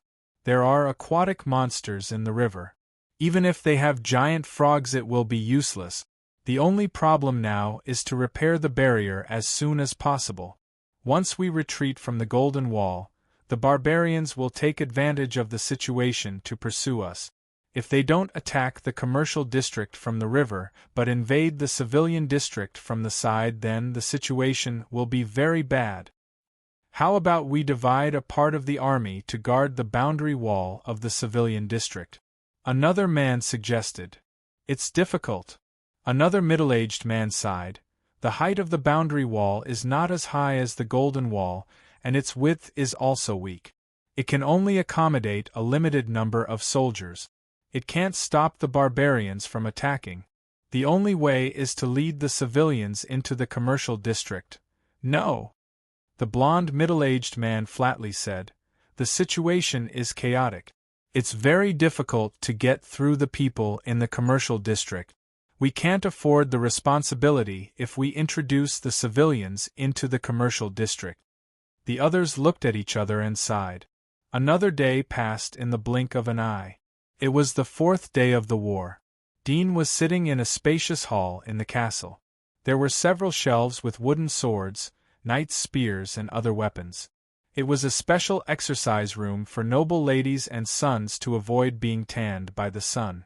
At that moment, in the room, 2 small figures were wielding wooden swords and slashing at each other. The sounds of wooden swords clashing rang out. Dean was quietly sitting next to her, holding a book and tapping his legs. He looked up from time to time and took a sip of tea. He was very comfortable. Plop! Suddenly one of the petite figures couldn't stand and fell to the ground. Sister. The taller figure hurriedly sheathed his sword and stepped forward to support her. It was Gabriel and her sister. Dean looked up. Let her get up by herself.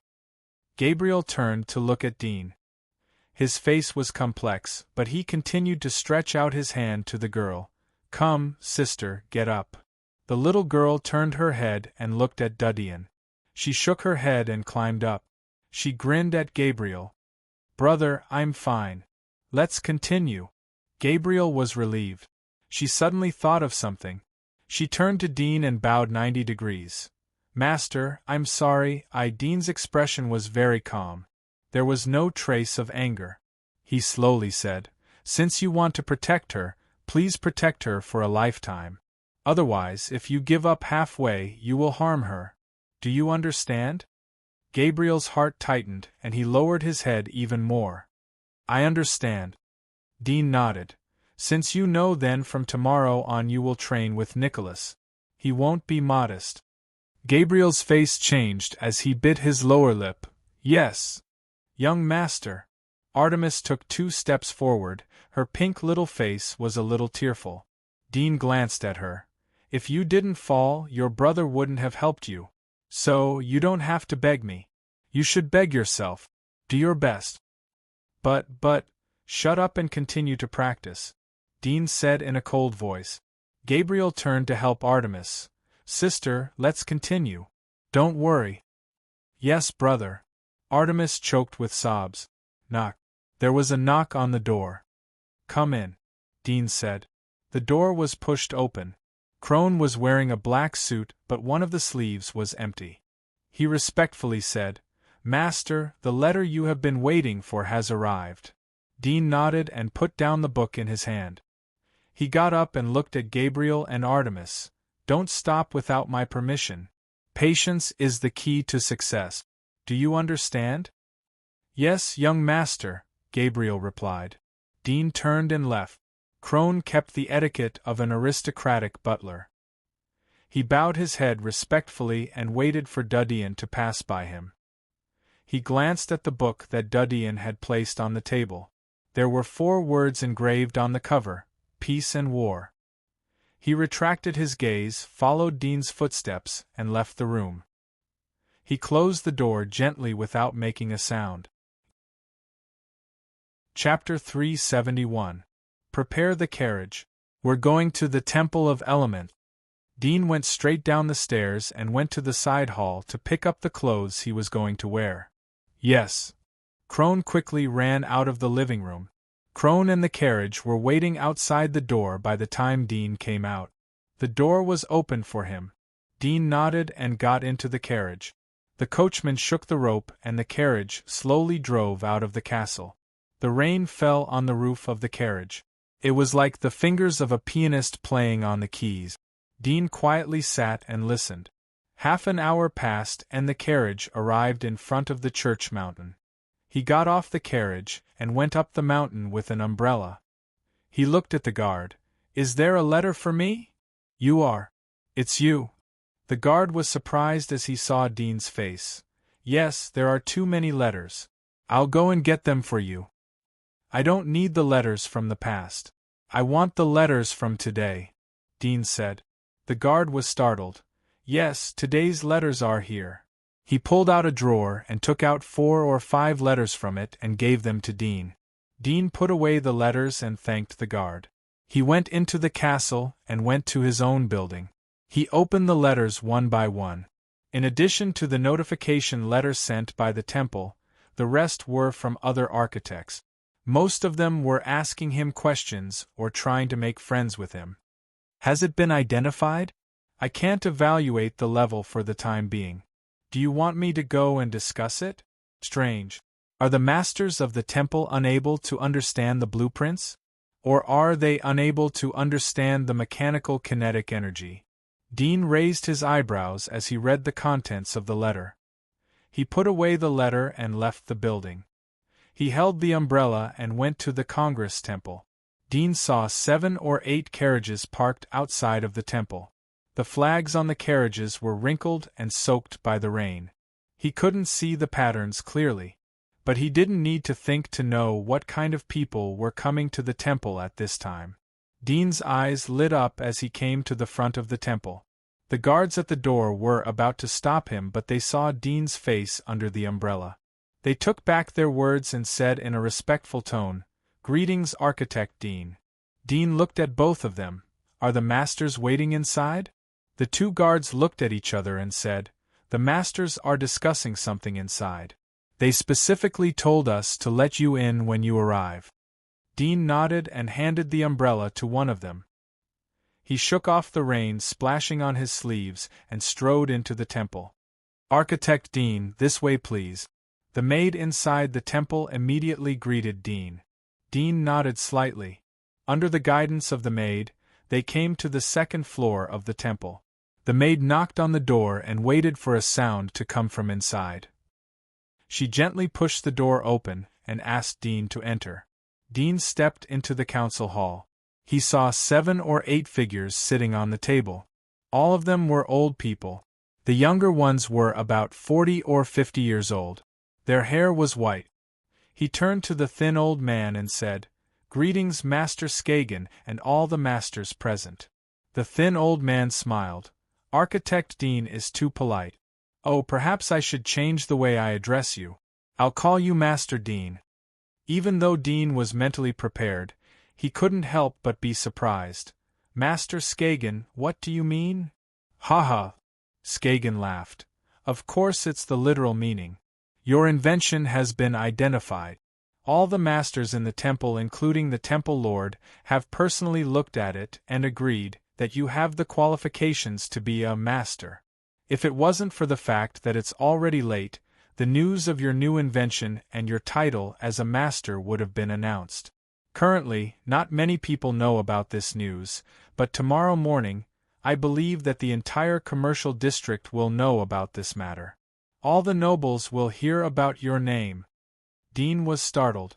Although he expected that the new invention would be legendary unless the masters of the temple were old, but he didn't expect that the temple would be so efficient. It seemed that the temple wanted to help him as soon as the new invention came out. He smiled. Thank you for the favor. I'll ask the masters to take care of me in the future. There was a trace of surprise in Skagen's eyes as he saw Dean calm down so quickly. But he was relieved. After all, Dean was a genius. Perhaps Dean's goal was to become a master. Skagen laughed. You are too polite. The main reason we came to you is to discuss about your new invention. It's too incredible. After the votes of the masters and the proposal of the temple lord, we don't want to evaluate your new invention. It's neither a 5-star nor a legendary invention. We want to develop it as a faction. It will be the 10th faction of the temple. Faction? Dudian was surprised. He knew that the Temple of Elements didn't have a new faction in addition to the 9 basic elements that were born in the early years. The masters of the Temple of Elements believed that the 9 basic elements covered the mysteries of the world. However, the steam engine and the steam concept that he provided was listed as the 10th faction? Didn't he become the originator? Skagen smiled as he saw Dudien's stunned expression. Master Dean, I really admire your new concept. I had a vague feeling of inspiration when I saw your new textile machine, but I couldn't grasp it until I saw your new invention, steam. I didn't expect that you would be able to capture the inspiration in such a short period of time. Moreover, it's perfect and impeccable. Haha, Dean had a good impression of Skagen as he heard Skagen's hearty laughter. Chapter 373. Donate. Skagen couldn't help but ask, Donate for free? Are you sure? Of course. Dudian replied in a serious tone. If I can save the lives of the frontline soldiers, even if I can only save one person, then why not? Skagen stared at his eyes but only saw the firmness and sincerity. He couldn't help but sigh. You are right. The steam rifle is your invention. You have full control over how you deal with it, but you must let the civilians know that you have done such a thing. You must also let the military apologize to you. You have believed the enemy's lies and almost killed an outstanding master of invention. This crime is unforgivable. Dudian sighed. It doesn't matter if the civilians know or not. At least everyone here knows that I'm not such a person. If I'm lucky enough to survive the war, then I'll go to the inner wall to study. The disturbances here won't be able to disturb me. I just want to produce more inventions and change our living environment. I want to be a competent knight and use the power I learned from my hunter career in the right way. As for how the civilians think of me, I don't care. Anyway, I have a guard duty so they won't dare to break into my castle. Everyone looked at each other as they heard the words. A broad-faced elder at the side shook his head and said, You can't say that. Even if you don't have much interaction with these commoners, being misunderstood by them like this will inevitably cause trouble in the future. If you're attacked by some evildoers, the gains won't make up for the losses. Besides, you've contributed so much this time.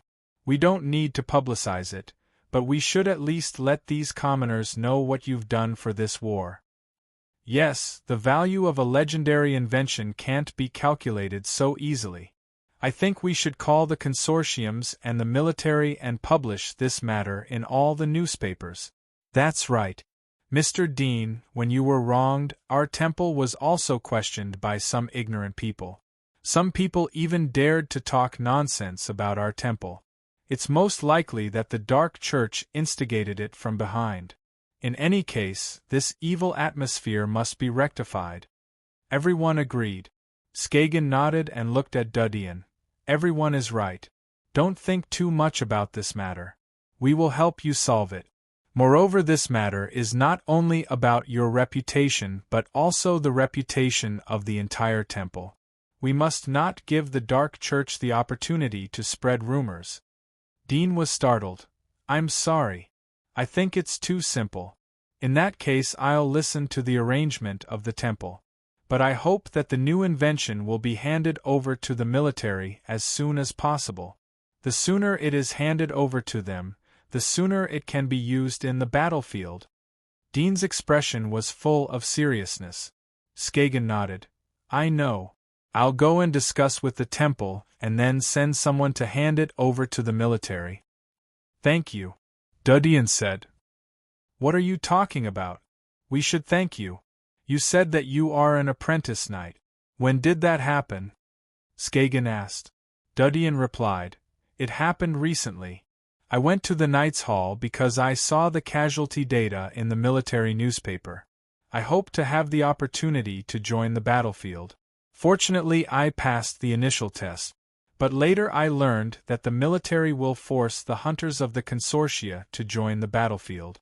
If I had known about it then, I wouldn't have gone to the test. I would have directly entered the battlefield as a hunter. Skagen said, Nonsense. You are a dignified architect now. How can you enter the battlefield as a lowly hunter? They are forced to be cannon fodder by the military. Who knows how many of them will survive? Besides, the military doesn't have the guts to force you into the battlefield unless they want to cut off the supply of the temple. That's not necessarily true. Another man sneered. The military is getting more and more daring to publish this matter in the newspaper based on the words of the barbarians. The military is getting more and more courageous. Yes. It's time to teach the military a lesson. Another old man said in a cold tone. Dudian said, Everyone, we are at the stage of war. It's understandable that the military is so sensitive. We still have the barbarians as our enemies. Wouldn't it be a joke to the barbarians if there is internal friction? The first few people were startled. They couldn't help but look at Dean with some sighs in their eyes. Skagen patted Dudian's shoulder. It would be great if everyone thinks like you. We won't do anything to the military during the war. But after the war is over we have to teach them a lesson. It's not called internal friction but balance. If the military gets more and more rampant, then the losses will be greater in the end. Moreover, they are so careless in suspecting a master. Although you weren't a master, but there is no doubt about your potential. It's no different than killing a master. If we don't teach them a lesson, then wouldn't they think that the Temple of Elements is a soft persimmon? Dudian scratched his head as he didn't know what to say. Skagen smiled as he saw this. Let's call it a day. Since you don't want to go to the inner wall, then do as you please. But you must be escorted by the military when you go to the battlefield. Otherwise, we will never allow you to go. Dudian replied. Well, thank you for your kindness. Dudian will remember it. Don't worry about it. We will be friends in the future. Skagen smiled. Shortly after the Gods' Parliament ended, in the military headquarters in the north of the commercial district, whoosh! A bird with white feathers flew over. Its wings weren't stained by the rain. It was obvious that the rain couldn't hinder its flight. A middle-aged officer in a military uniform reached out and caught it.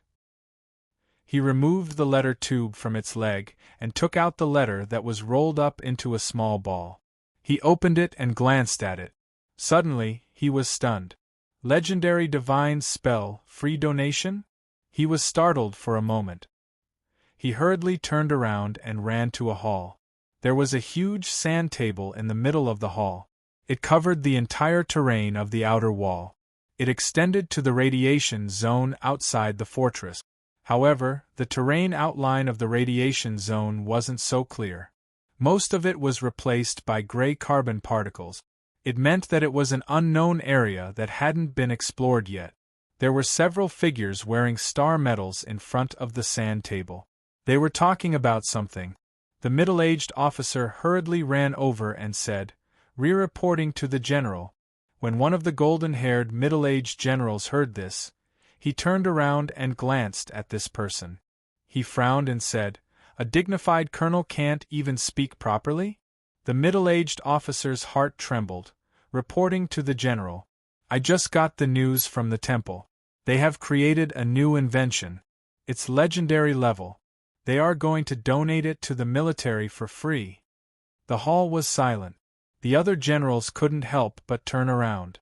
Although they weren't in the mood to listen to the middle-aged colonel, the words temple and legendary were so unique that their attention was immediately drawn to them. "What did you say?" The blond middle-aged man's eyes widened. The middle-aged officer replied, "I just got the news that a master from the temple called Dean has created a legendary invention called steam rifle.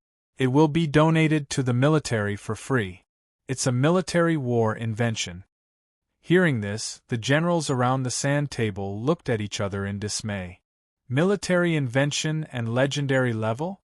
The shock on a middle-aged general's face slowly subsided, and he said in surprise, "How many years has it been since the last military use of legendary magic in the shrine?